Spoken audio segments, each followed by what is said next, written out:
La fille s'appelle Rai. Petite, elle avait une famille extrêmement heureuse. Mais pour protéger son entreprise, son père a été battu à mort par une famille mafieuse sous les yeux de sa femme et de ses enfants.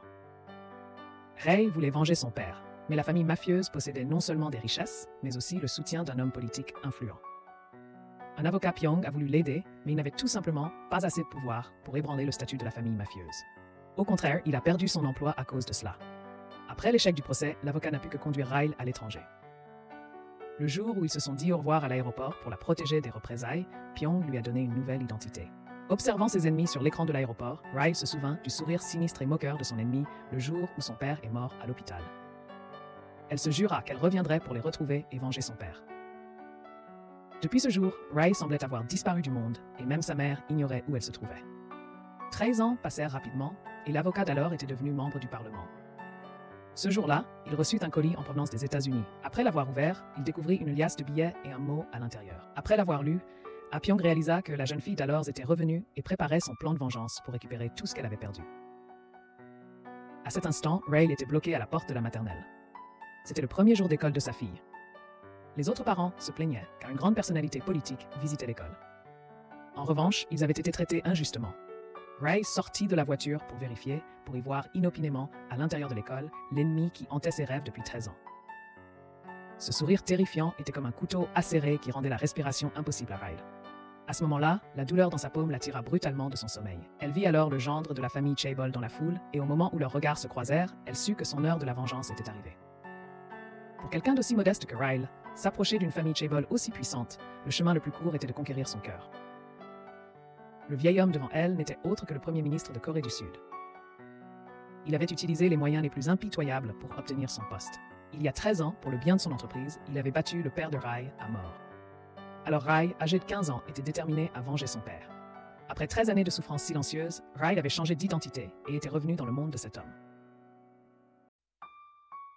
Lors de la cérémonie d'inauguration de la maternelle, Rai dansait dans une robe jaune scintillante, et l'homme, fasciné par sa performance depuis le public, n'était autre que le gendre de son ennemi.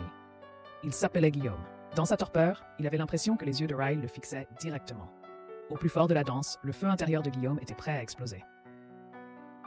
Entendant les femmes derrière lui vanter la silhouette séduisante de Rai et jetant un coup d'œil à sa femme assise à côté de lui, dont il était las depuis longtemps, il sentit son corps entier s'enflammer. Peu après la fin du spectacle, Rai sortit de la salle sous le ciel nocturne scintillant. En passant devant Guillaume, elle lui lança un regard coquin et laissa même tomber son bracelet. Dans son mariage, Guillaume et sa femme n'étaient plus que de nom. Alors comment pouvait-il résister au charme d'une femme aussi belle que Rai? Il ramassa donc le bracelet et se précipita après elle. Mais lorsqu'il atteignit une loge et ouvrit la porte, il surprit Rai dans une scène intime avec son petit ami, ignorant que c'était le premier pas de son plan de vengeance. Après avoir couché avec l'homme, Rai quitta la loge et se dirigea tranquillement vers le cocktail pour saluer Guillaume délibérément. Son expression indifférente était comme si de rien n'était. Alors que Guillaume prenait son verre, Rai effleura intentionnellement sa main contre la sienne, faisant à nouveau battre son cœur.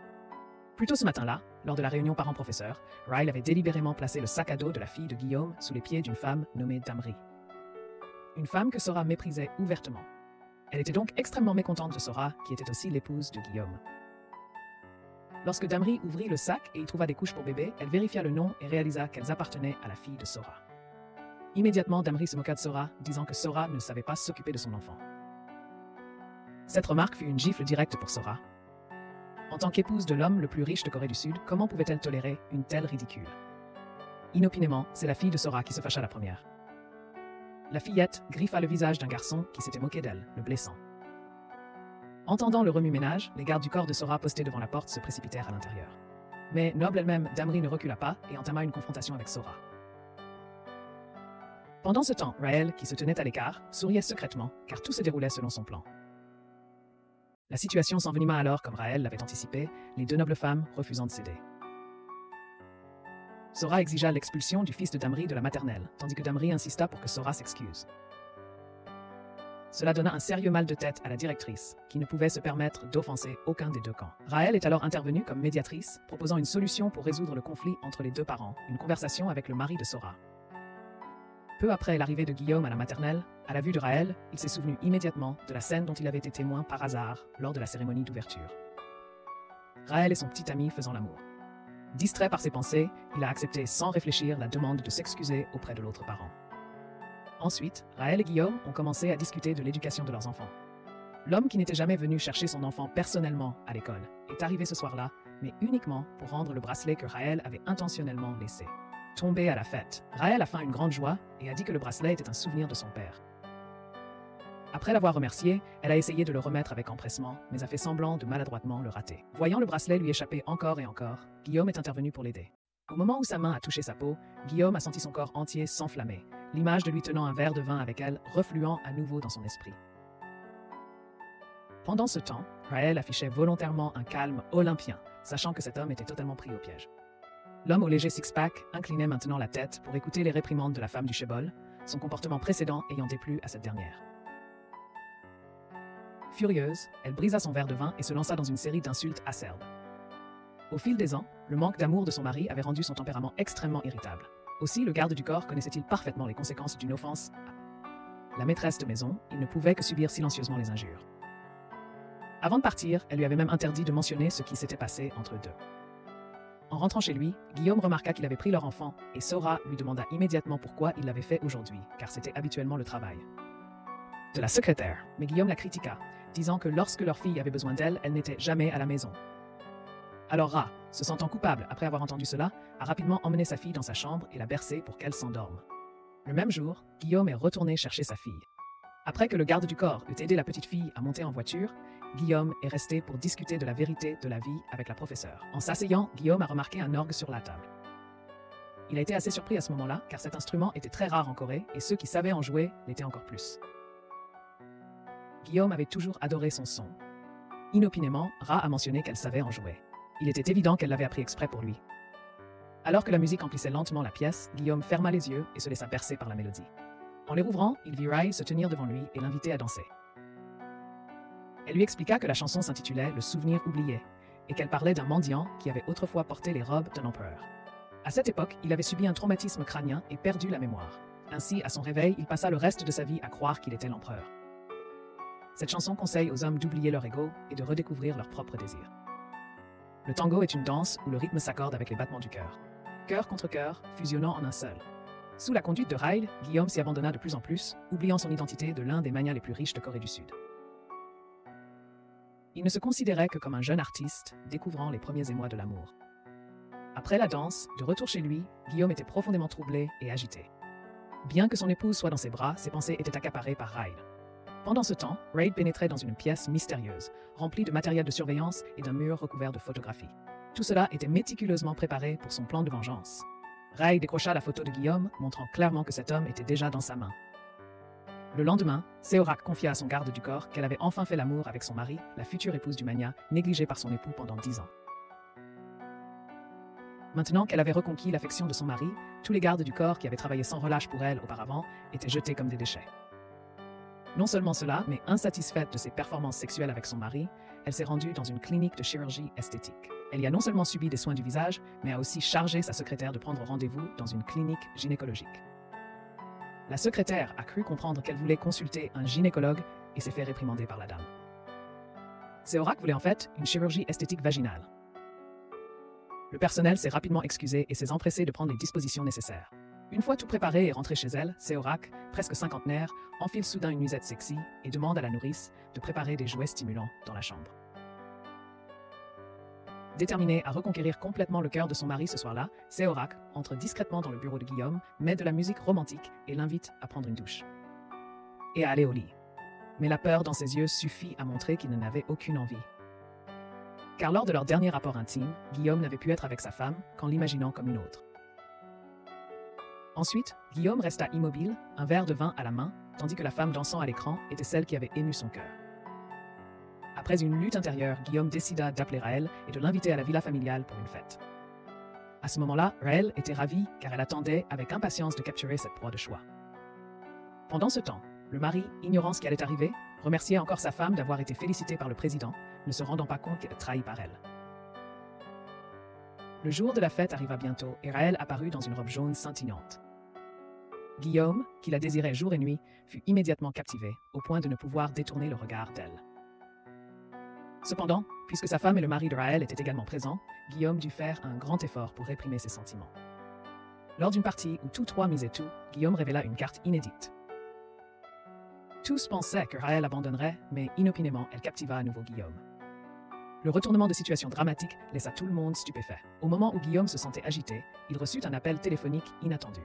Plus tôt, une belle jeune fille qui s'était approchée de Guillaume avait été tuée sur ordre de son beau-père, qui avait fait renverser sa voiture. En tant que gendre, Guillaume était conscient du danger imminent. Pendant ce temps, Raël vint le trouver seul pour lui offrir un morceau de tango qu'elle avait joué elle-même et le taquina avec ses mots. Elle lui dit que lorsqu'ils dansaient ensemble, lorsque leurs cœurs se rapprochaient, elle sentait le vide dans son cœur et croyait qu'elle était nécessaire pour combler ce vide. Face à la déclaration d'amour manifeste de Raël, Guillaume hésita. D'un côté, il y avait son beau-père. De l'autre, il sentait que les intentions de Raël étaient loin d'être simples.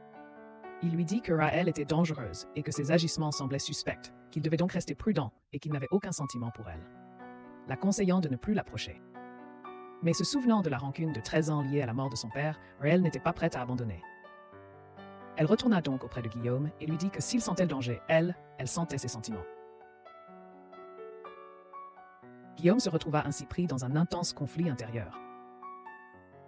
De retour à la fête, l'ennemi qui avait tué le père de Raël des années auparavant réapparut et la scène de son père se faisant battre à mort sous ses yeux refit surface, avec violence. Mais pour ne pas éveiller les soupçons du tueur, Raël ne put que forcer un sourire. Incapable de supporter plus longtemps le sourire malveillant de son ennemi, Raël inventa une excuse pour partir et monta sur le toit. Là, elle ramassa un morceau de bois et commença à se blesser, car seule la douleur pouvait la maintenir alerte à ce moment-là. Inopinément, Guillaume assista à cette scène. En réalisant sa présence, Raël couvrit immédiatement les taches de sang sur sa robe et son corps tremblait de tension.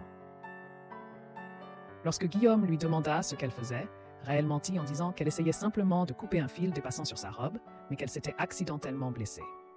À la jambe. Cependant, Guillaume sembla sentir qu'il y avait quelque chose de louche aussi, alors que Raël tentait de partir, il la retint. Il l'amena ensuite dans une pièce secrète, souleva prudemment sa jupe tachée de sang et découvrit les blessures horrifiantes. Son regard était empreint de chaleur. Il l'aida patiemment à soigner ses blessures et rassura Raël en lui disant que c'était elle qui avait besoin de cette mélodie de tango. Car c'était elle qui avait besoin de guérison. À cet instant, Raël fut frappé par ces paroles et fixa Guillaume le regard vide. Un sentiment inexplicable surgit soudainement dans son cœur et elle souhaita désespérément qu'il ne soit pas son ennemi. Cependant, après avoir repris ses esprits, Raël sut qu'elle devait partir rapidement. Elle fut alors arrêtée par Guillaume, qui l'interrogea sur ce qu'elle cachait et pourquoi elle avait autant de vieilles cicatrices sur la jambe. Raël répondit qu'il ne voulait pas que les autres l'analysent, mais qu'il la faisait maintenant. Après avoir dit cela, elle quitta la pièce. Ce soir-là, de retour chez elle, Raël refusa la proposition de son mari.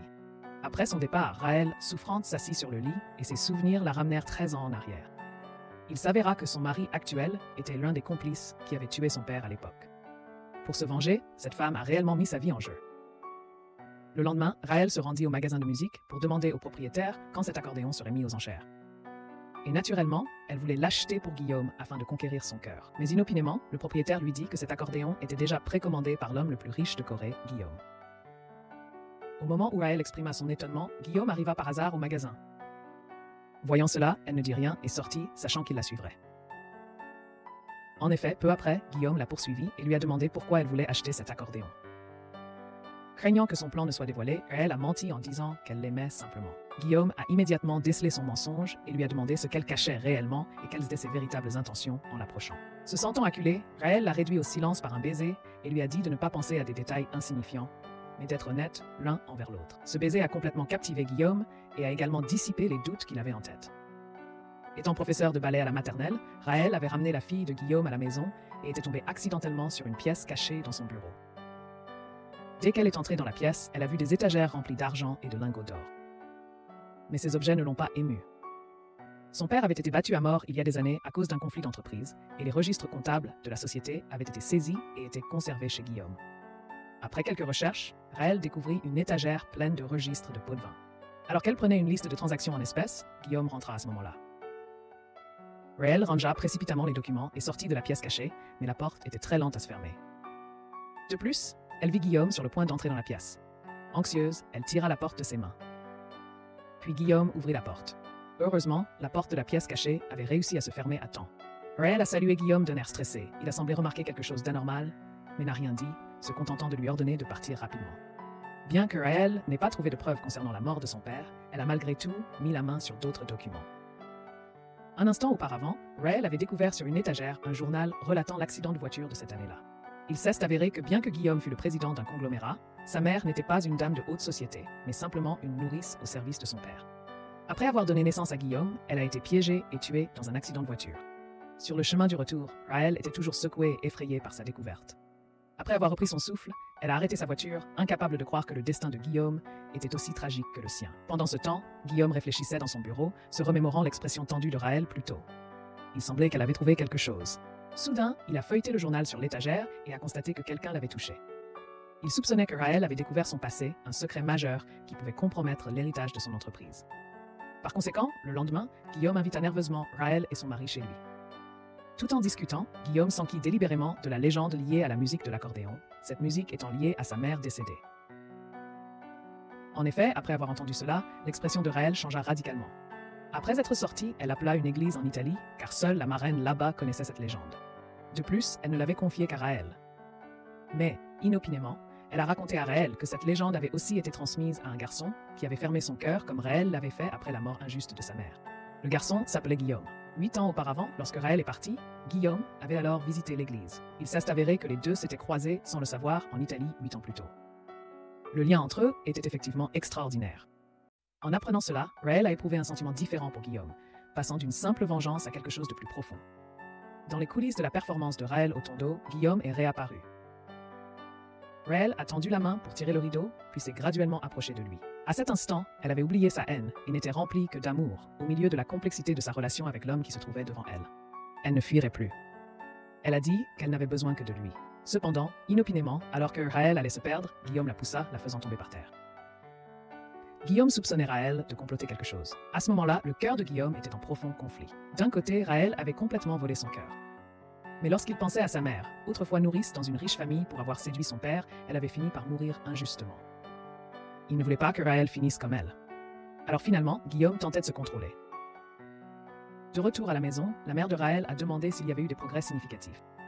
Mais en apprenant que Raël n'avait même pas le numéro de téléphone de Guillaume, elle est devenue furieuse. Elle a critiqué Raël en disant qu'elle n'arrivait même pas à gérer un homme. Cette remarque a immédiatement mis Raël en colère. Says Warren. Raël a rétorqué, disant à sa mère de ne pas rester là à donner des ordres, car c'était elle qui s'était investie, faisant tout pour séduire un homme qu'elle n'aimait même pas. Pendant que sa mère restait là à dire ceci et cela. Alors, les deux se tournèrent le dos en silence. Le lendemain, Raël alla à son cours de danse. Se remémorant les paroles de Guillaume la veille lorsqu'il l'avait poussée, Raël ne pouvait s'empêcher de se sentir horriblement mal. Pour se distraire de ses émotions, elle mit la musique et se mit à danser. Mais soudain, la sueur coula à flot. Et elle ne savait pas que tout cela était vu par Pyong, qui était passé par hasard et avait vu l'aspect mystérieux de Raël juste devant elle. Pyong ne put s'empêcher de se remémorer la souffrance qu'elle avait endurée. Même la sueur sur son front trahissait la douleur qu'elle ressentait. Alors que Pyong la regardait le cœur brisé, sur le point d'aller vers Raël, une salve d'applaudissements l'interrompit. Il s'avéra que c'était Sora, désireuse d'impressionner son père. Sora avait demandé à Pyong, candidat à la présidence, d'assister à sa fête d'anniversaire. Cependant, il sembla ignorer sa demande et n'avait d'yeux que pour Raël. Sora sourit, ayant remarqué les véritables intentions de Pyong. Elle se tourna ensuite pour inviter Raël. Inattendument, dès que Raël accepta, Pyong acquiesça immédiatement.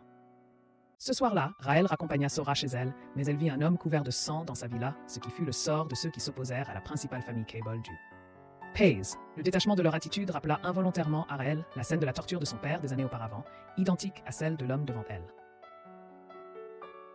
Au moment où les larmes allaient couler, elle fut interrompue par un garde du corps. Reprenant son calme, Raël suivit le garde du corps jusqu'au salon de la villa, puis utilisa le prétexte d'une main brûlée pour le renvoyer. Elle plaça ensuite secrètement un dispositif d'écoute sous la table et surprit la conversation secrète de la famille de Sora, qui complotait pour piéger Pyong en investissant de l'argent chez lui, puis en exploitant l'occasion pour lui nuire. À cet instant, le garde du corps revint, mais heureusement, Raël fut assez futé pour ne pas se faire prendre. Alors que Raël s'apprêtait à partir, elle croisa Guillaume, le salua d'un signe de tête, mais constata que Guillaume semblait déterminé à rompre leur lien. De retour chez elle, sa mère fut très satisfaite du dispositif d'écoute installé par Raël, mais la suspicion croissante de Guillaume envers Raël la remplit de chagrin. Cependant, elle resta confiante car elle avait déjà un plan pour conquérir le cœur de Guillaume. L'anniversaire du plus grand Cable était si extravagant que même un candidat à la présidence y a assisté, et la présence de Pyong a stupéfait tout le monde. Ce modeste député est soudainement apparu à la fête d'un Cable, et tout cela grâce à Raël. Voyant Raël à la fête dans une robe blanche, le regard de Guillaume a été de nouveau captivé. Ses mains sont même devenues engourdies, et son esprit est devenu complètement vide, jusqu'à ce que Raël s'approche de lui, le ramenant à ses sens. Voyant qu'elle jouait le rôle d'interprète, il a même vu un riche homme d'affaires italien lui embrasser la main, ce qui l'a soudainement rempli de colère. Mais il a réussi à la réprimer. Raël a ensuite présenté tout le monde à l'homme d'affaires italien, mais a ignoré le frère aîné de Guillaume, qui était en compétition avec lui pour l'héritage. En tant que fils de la famille Kang, voyant son mari ignorer l'épouse qui avait un statut particulier, s'est immédiatement sentie mécontente. Mais elle ne comprenait pas l'italien, alors elle a été soumise aux railleries de Sora. Ce qu'ils n'ont pas réalisé, c'est que c'était le début du plan de Raël pour la journée. Elle a délibérément agi de cette façon pour attirer l'attention du frère aîné de Guillaume. Comme prévu, il s'est approché de Raël seul. En quelques phrases, il a commencé à faire des avances physiques. Voyant que Raël ne résistait pas du tout, il est devenu encore plus audacieux, la touchant dans le dos et la caressant lentement. Cette scène a été vue par Guillaume, qui n'était pas loin. Bien qu'il paraissait calme extérieurement, Raël a pu deviner qu'il était tombé dans le piège. Néanmoins, elle a ignoré Guillaume et a continué à flirter avec Kang Sejong car elle attendait que Guillaume devienne jaloux. Pendant ce temps, Sora, ignorant de la distraction de son mari, était plongée dans le bonheur et saisissait l'occasion pour lui demander un cadeau. À cet instant, la belle-sœur s'approcha de Sora. Pourquoi inviter une fille aussi insignifiante que Raël ici? Sora, détestant profondément sa belle-sœur, la provoqua délibérément. Les disputes entre ces femmes ne firent qu'attiser davantage la colère de Guillaume. Il ne cessait de fixer Raël et Kang Sejong du regard. Si le regard pouvait tuer, son frère aîné serait mort d'innombrables fois. Voyant le comportement de plus en plus outrancier de Kang Sejong, Guillaume, ne pouvant plus se contenir, claqua son verre sur la table et alla directement dire que son frère était ivre. Cependant, Kang Sejong insista sur le fait qu'il n'était pas ivre, cherchant à imposer sa puissance devant Raël. Mais Kang Sejong fut soudainement furieux de cette interruption. Ignorant les paroles de son jeune frère, il entraîna immédiatement Raël. Guillaume, sans se soucier des regards, poussa Kang Sejong à terre, puis emmena Raël. Une fois seul, Guillaume perdit le contrôle et lui confia sa jalousie, exactement ce que Raël voulait voir. Confirmant ainsi sa place dans le cœur de Guillaume et brisant du même coup la relation entre les deux cousins. Raël joua alors un jeu de douce coercition avec lui, disant délibérément des choses pour alimenter encore plus sa jalousie. Elle demanda ensuite à Guillaume s'il voulait être à ses côtés. Voyant le regard amoureux de Guillaume, Raël glissa une clé de chambre dans sa poche et lui dit qu'il n'avait qu'une seule chance. S'il la voulait, il devait obéir et ramper comme un chien. À cet instant, Guillaume était véritablement pris au piège des charmes de Raël. Pendant ce temps, au domaine de la riche famille, les gardes du corps non seulement travaillent dur, mais doivent aussi servir et embrasser les pieds de la dame. Soudain, la dame patronne poussa le garde sur le lit, car son mari l'appelait pour la presser de rentrer rapidement et préparer la venue d'un autre enfant. Ravie, elle prit un miroir pour arranger son apparence ébouriffée, mais découvrit une marque rouge sur son cou, ce qui la mit en colère. Elle se mit à injurier le garde du corps, tandis que lui ne pouvait que baisser la tête en silence. Anxieuse, elle retoucha son maquillage avec un peu de poudre et rentra chez elle, pleine de culpabilité, se couvrant directement le cou de la main. Elle expliqua ensuite préventivement que son visage rouge était dû à la consommation de nourriture épicée. Guillaume n'était pas d'humeur, il a simplement dit bonne nuit et est retourné dans sa chambre. Elle poussa un soupir de soulagement. Il s'avéra qu'au cours du rituel familial de la veille, le beau-père avait appris que sa belle-fille Seora avait presque 50 ans. Et l'avait menacée, si elle ne pouvait pas donner naissance à un fils, elle ne pourrait pas hériter des biens familiaux. Par la suite, elle a été ridiculisée par sa jeune et belle belle-sœur. N'ayant jamais subi d'injustice auparavant, comment Seora pouvait-elle endurer cette humiliation? Voyant sa belle-sœur s'approcher, elle brisa délibérément un boulon, faisant ainsi saigner sa belle-sœur qui marcha sur les éclats. Le tumulte attira l'attention de tous. Voyant cela, son mari la réprimanda sévèrement. Seora savait pertinemment que son mari avait perdu tout intérêt pour elle depuis longtemps et ne l'avait pas touchée depuis des années, rendant la perspective d'avoir un enfant aussi difficile qu'atteindre les cieux. Mais si elle ne peut pas avoir de fils, elle ne pourra pas hériter de la fortune familiale. Alors, elle n'a eu d'autre choix que de demander l'aide de Raël. Initialement déterminée à se venger de toute la famille de Seora, Raël a accepté immédiatement en voyant là une occasion parfaite de provoquer le couple. Elle a donc persuadé Seora d'apprendre le tango.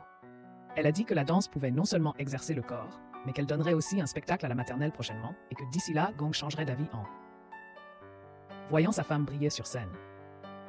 Seora avait presque 50 ans, donc elle ne voulait absolument pas apprendre quelque chose d'aussi difficile, mais elle a été séduite par les douces paroles de Raël. Par conséquent, Seora a assisté au cours de danse le lendemain. Raël a même organisé plusieurs beaux partenaires de danse pour que Seora puisse choisir. Cependant, étant une dame de la haute société, Seora était assez préoccupée par son image sociale et a hésité initialement à en choisir un. Elle s'est même moquée de deux parents qu'elle considérait comme inférieurs pour avoir flirté avec leur partenaire de danse. Après avoir entendu les commentaires de Raël, Seora a eu une révélation et a décidé que si elle voulait tomber enceinte plus tôt que sa belle-sœur, Elle devait s'entraîner à danser avec les partenaires présents. Brisant les règles et obtenant tout, sous l'invitation de son partenaire de danse, Seora a commencé à baisser sa garde. Au bout d'un moment, son visage était rempli de jeunesse. Danser avec un bel homme était en effet très agréable. Voyant ses joues rougies, il semblait que la question de l'héritage familial serait bientôt résolue. Pendant que Seora était à son cours de danse, Raël a suggéré qu'elle puisse organiser une soirée tango. S'imaginant danser à la fête et gagner l'affection de son mari, Seora a immédiatement accepté. De retour chez elle, elle ordonna aux domestiques de ne rien révéler de ce secret, comptant surprendre son mari. En apprenant que Guillaume préparait une chambre d'hôtel luxueuse pour elle, Seora fut ravie. En entrant dans la chambre de son mari, elle lui fit part de son impatience pour le lendemain soir, mais elle ne remarqua pas que son mari ne lui prêtait aucune attention. Dans la scène suivante, Seora se réveille et descend les escaliers lourdement. Elle découvrit que la maison n'était pas décorée de fleurs et de rubans comme elle l'avait imaginé. Seulement, un groupe de domestiques se tenait là, maladroitement, tenant un gâteau et chantant un joyeux anniversaire. Il s'avéra que Guillaume était sorti, ce qui mit Seora dans une telle colère qu'elle renversa le gâteau. Cependant, cela n'a pas encore entamé son espoir pour sa fête d'anniversaire. Lorsqu'elle a emmené sa fille à l'école, la directrice, pour s'attirer ses faveurs, lui a spécialement organisé un déjeuner, mais s'est fait ridiculiser par Seora qui a déclaré qu'elle n'était pas digne de l'inviter. Par la suite, Seora s'est rendue à son cours de danse, mais Raël lui a appris qu'elle ne pouvait pas assister à la fête d'anniversaire car elle avait un rendez-vous avec Pium. Une fois Raël sortie de la salle, elle a appelé deux parents qui se trouvaient être les ennemis jurés de Seora. Si Raël ne venait pas, alors il laisserait également Seora tranquille. Pendant ce temps, lorsque Seora est arrivée à la salle de danse pleine d'espoir, elle a trouvé la salle complètement vide. Elle a attendu de midi à 19h, mais personne n'est venu. Seora est sortie furieuse et a immédiatement appelé sa secrétaire, lui déchargeant toute sa colère. Heureusement, la secrétaire l'a informé que Guillaume avait réservé une salle dans un hôtel et l'attendait. Elle a ensuite été conduite en vitesse à l'hôtel. Pendant ce temps, Guillaume attendait toujours sa femme à l'hôtel, mais ses pensées revenaient sans cesse sur les paroles de Raël lorsqu'il lui avait remis la carte de chambre 7. Nuit-là, s'il refusait, il n'y aurait pas de seconde chance. Finalement, il prit sa décision. Il ordonna à son personnel d'annuler la fête d'anniversaire et se rendit directement à l'hôtel de Raël, allant même jusqu'à éteindre son téléphone en chemin. Puis, Seora apporta son dernier espoir à l'hôtel, mais découvrit qu'il n'y avait aucune ambiance d'anniversaire et que même son mari était introuvable. Après une journée de tromperie, Seora était complètement dévastée. Au même moment, Guillaume arrivait à l'hôtel de Raël. Raël avait déjà enfilé son pyjama et l'attendait.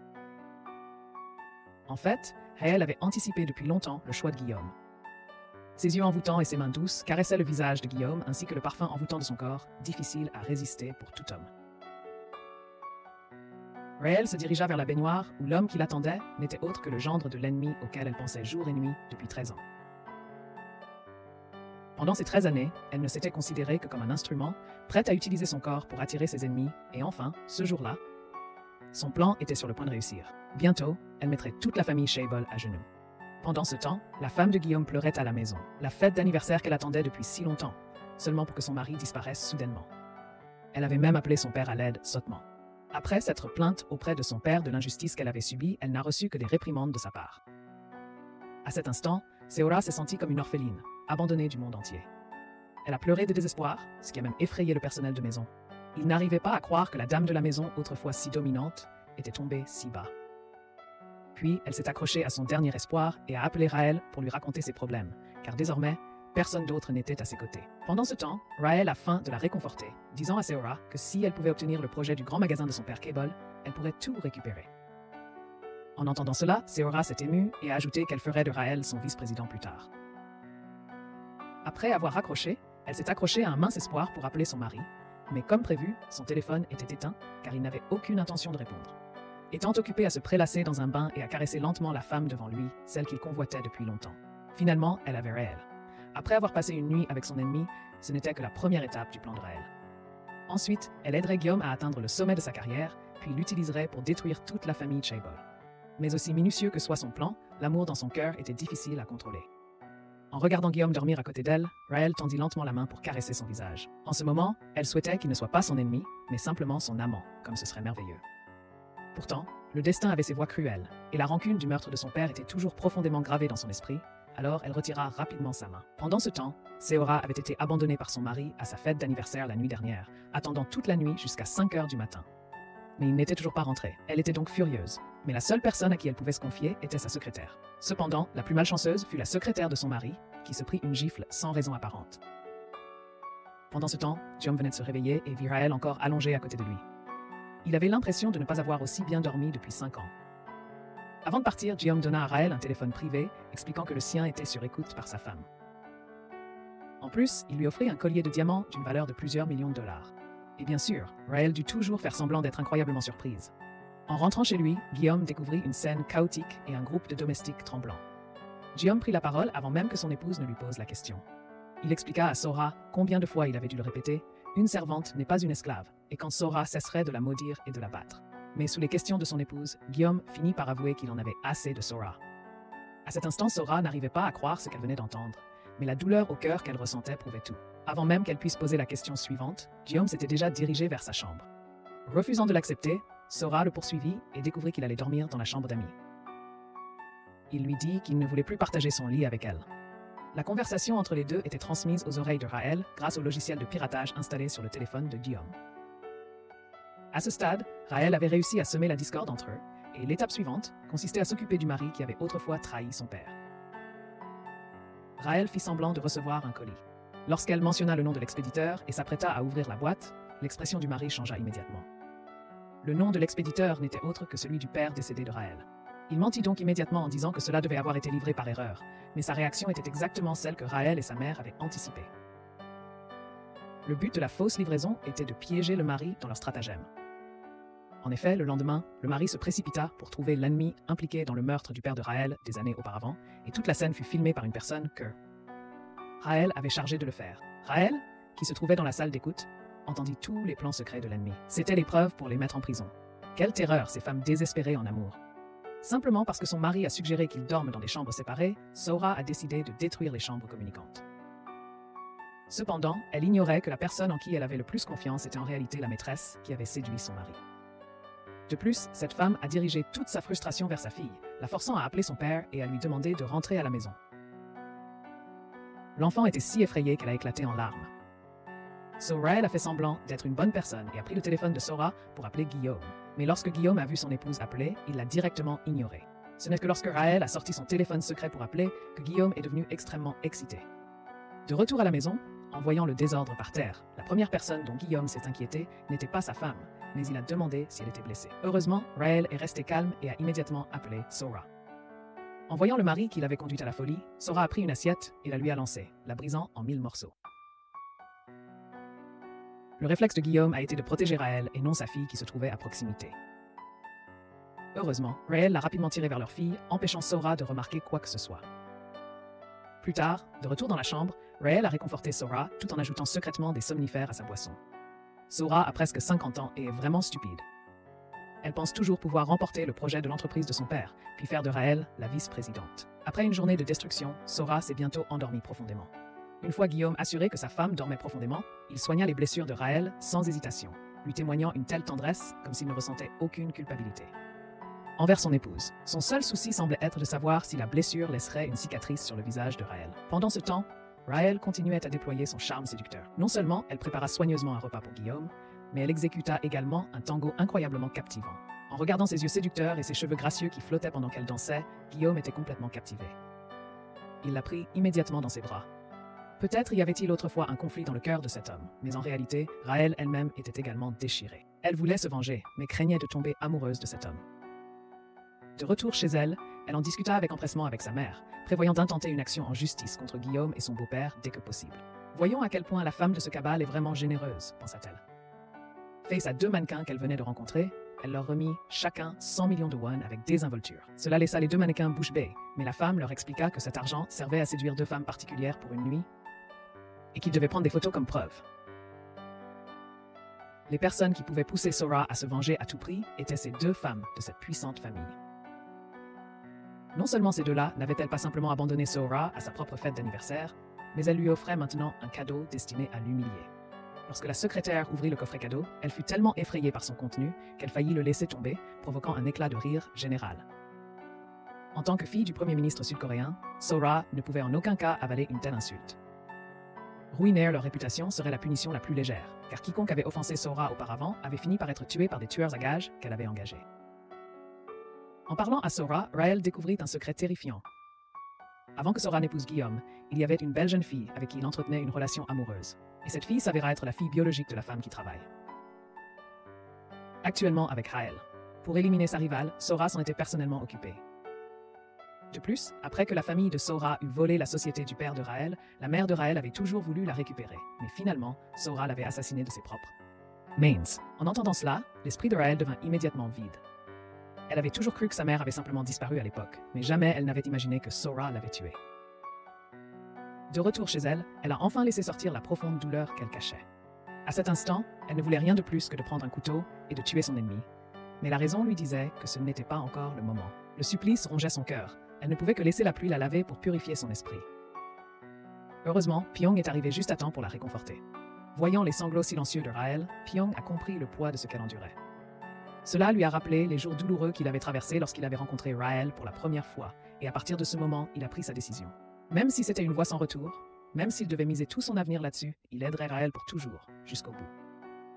Le lendemain, lorsque l'assistant de Pung vint l'informer que Raël avait refusé de l'aider à organiser une rencontre avec le père de Sora, il accepta pourtant la rencontre. À la surprise générale, Pyong comprit que pour aider Raël, il devait s'approcher de son ennemi et s'allier à lui. L'homme le plus riche de Corée, pourtant, lorsqu'il rencontra son père, il reçut une gifle, puis pris de peur, il s'agenouilla. Il s'avéra que Guillaume n'était qu'un enfant illégitime, et son père le réprimanda pour avoir osé concurrencer son frère aîné en affaires. Son père lui rappela de ne pas oublier que sa mère n'était qu'une nourrice, manifestant ainsi un grand mépris à son égard. De plus, il força Guillaume à signer des papiers renonçant à ses droits d'héritage. Entendant son père insulter sa mère, Guillaume trembla de rage et perdit complètement son sang-froid. Pendant ce temps, depuis que Raël avait appris que Sora avait tué sa mère, elle était complètement désemparée. Mais le plan de vengeance devait quand même être exécuté, elle n'avait donc pas d'autre choix que d'assister à la représentation de maternelle aux côtés de Sora. Dans la loge, Sora présenta son père et ses subordonnés à Raël. Le plan que Raël avait précédemment enseigné à Sora étant particulièrement précieux, son père souhaitait recruter Raël à ses côtés. En voyant Raël, il sentit qu'il ne s'était pas trompé sur elle et ses yeux exprimèrent des compliments. Cependant, alors que Raël regardait ses trois ennemis, un mélange de peur et de haine la fit trembler des mains de façon incontrôlable, mais elle se força malgré tout à leur sourire. Heureusement, ils partirent juste après leur salutation. Autrement, il serait difficile de garantir que Raël ne dévoilerait pas de faille par la suite.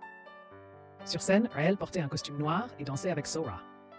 Le corps sexy et le port parfait de Raël lui valurent des applaudissements sans fin du public. Cependant, en regardant la femme devant elle, les souvenirs de la mort tragique de son père refirent surface. Après une représentation difficile, Raël quitta la scène avant la fin du spectacle, incapable de supporter davantage. Dans le couloir, elle lutta pour retenir ses larmes, essayant de ne pas pleurer à haute voix. À ce moment-là, Guillaume s'approcha. Il s'avéra qu'il n'avait pas signé l'accord plus tôt. Lorsque Raël l'interrogea sur la blessure à son visage, il dit qu'il était juste une personne ordinaire, mais qu'il vivait sous l'illusion d'être un roi. Mais maintenant, il voulait vraiment devenir un roi. Il a juré d'écraser quiconque tenterait de le piétiner, de s'emparer de LY Corporation et de devenir un roi. Guillaume a ensuite voulu confirmer auprès de Raël si elle resterait à ses côtés pour toujours et ne le trahirait jamais. Raël caressa doucement le visage de Guillaume et lui assura que quoi qu'il arrive, elle serait toujours à ses côtés. À cet instant, Raël réalisa que si Guillaume n'était plus son ennemi et possédait le pouvoir d'un roi, il était temps de parler directement à Sora et de la confronter. Raël informa Sora que son mari avait une liaison. Cela rappela immédiatement à Sora le jour où son mari l'avait abandonnée le jour de son anniversaire. Bien qu'elle feigne le calme extérieurement, elle était intérieurement en proie à une fureur bouillonnante. Elle se lava continuellement les mains à l'eau chaude, inconsciente que sa peau était devenue rouge et brûlée. Dans un état de panique, elle exigea de Raël des preuves de l'infidélité de son mari et menaça Raël de ne pas faussement accuser son mari. En regardant Sora partir, Raël décida de lui révéler la dure vérité. Ce soir-là, Raël organisa le séjour de Guillaume et planifia en détail comment l'aider à récupérer ses parts dans l'entreprise. Une fois de plus, Guillaume fut captivé par son talent. Alors que Raël caressait la cicatrice de Guillaume, elle réalisa vaguement quelque chose en son cœur. Il semblait qu'elle était tombée amoureuse de cet homme. Pendant ce temps, Sora reçut également la nouvelle que son mari ne rentrerait pas à la maison. Elle se souvint des paroles de Raël du matin, ce qui la mit tellement en colère que tout son corps tremblait de façon incontrôlable. Elle a crié qu'elle grelottait et a réprimandé les domestiques pour leur demander d'apporter un ensemble complet de chauffage pour elle. Malgré cela, même les mains tremblantes de froid, Sora a remis du rouge à lèvres et a ordonné aux domestiques d'ajouter des chauffages, les faisant presque surchauffer. Pendant ce temps, son mari Guillaume était heureux avec Raël. Le lendemain, Sora, ne pouvant plus le supporter, est allée voir Raël, lui demandant si elle avait trouvé des preuves de l'infidélité de Guillaume. Raël n'a pas répondu, mais a plutôt trouvé une raison d'attirer Sora à la société. À ce moment-là, Guillaume était en réunion. Parce qu'il en avait assez de sa vieille femme, il a immédiatement dit à ses gardes du corps de ne laisser personne s'approcher de lui, y compris sa femme. Sora n'a eu d'autre choix que de l'attendre dans le bureau. Pendant que Sora était distraite, Raël a découvert des fards à paupières sur le costume de Guillaume et inopinément, elle l'a directement dit à Sora. Voyant cela, Sora pouvait à peine en croire ses yeux. Elle s'est couverte la bouche de la main et sa respiration est devenue si rapide qu'elle était presque incapable de respirer. Elle a ensuite acculé Raël contre le mur et lui a exigé de savoir à qui appartenaient ces fards à paupières, même en mentionnant une personne au hasard. Car en ce moment, Sora était tellement folle qu'elle voulait trouver quelqu'un sur qui déverser sa colère. Cette réaction furieuse de Sora était exactement ce que Raël avait anticipé, car les fards à paupières étaient quelque chose que Raël avait délibérément appliqué cette nuit-là. Au moment où Sora allait étouffer Raël de sa rage, Guillaume est arrivé à temps pour la sauver. Sans exutoire pour sa colère, Sora n'a pu la diriger que sur la table, brisant des fragments de verre. Même alors que les verres volaient autour d'eux, Guillaume ne gardait les yeux que sur Raël. Plus Sora perdait le contrôle, plus Guillaume éprouvait du dégoût pour elle. Après que Sora eut été maîtrisée par ses subordonnés, Raël demanda à Guillaume s'il était blessé, et il profita de l'occasion pour l'embrasser. Il ne s'attendait pas à ce que cette scène soit vue par le mari de Raël. Raël avait délibérément appelé son mari à la société pour s'assurer qu'il voit cela dans le cadre de son plan de vengeance de 13 ans plus tôt. De retour à la maison, le mari était extrêmement en colère. Il saisit la main de Raël et l'interrogea sur sa relation avec Guillaume. Raël retira sa main. Voyant la marque rouge sur la main de Raël, elle afficha immédiatement un air de dédain. Désormais, pour son plan de vengeance, ce mari, complice de l'ennemi, n'était plus d'aucune utilité. De plus, comme Raël avait des sentiments pour Guillaume, elle détestait de plus en plus son mari, et elle lui révéla tout sans la moindre once de sympathie. Malgré la trahison de Raël, son mari, la voyant tenter de partir, la supplia à genoux de ne pas le quitter. À cet instant, Raël rit de l'hypocrisie de son mari.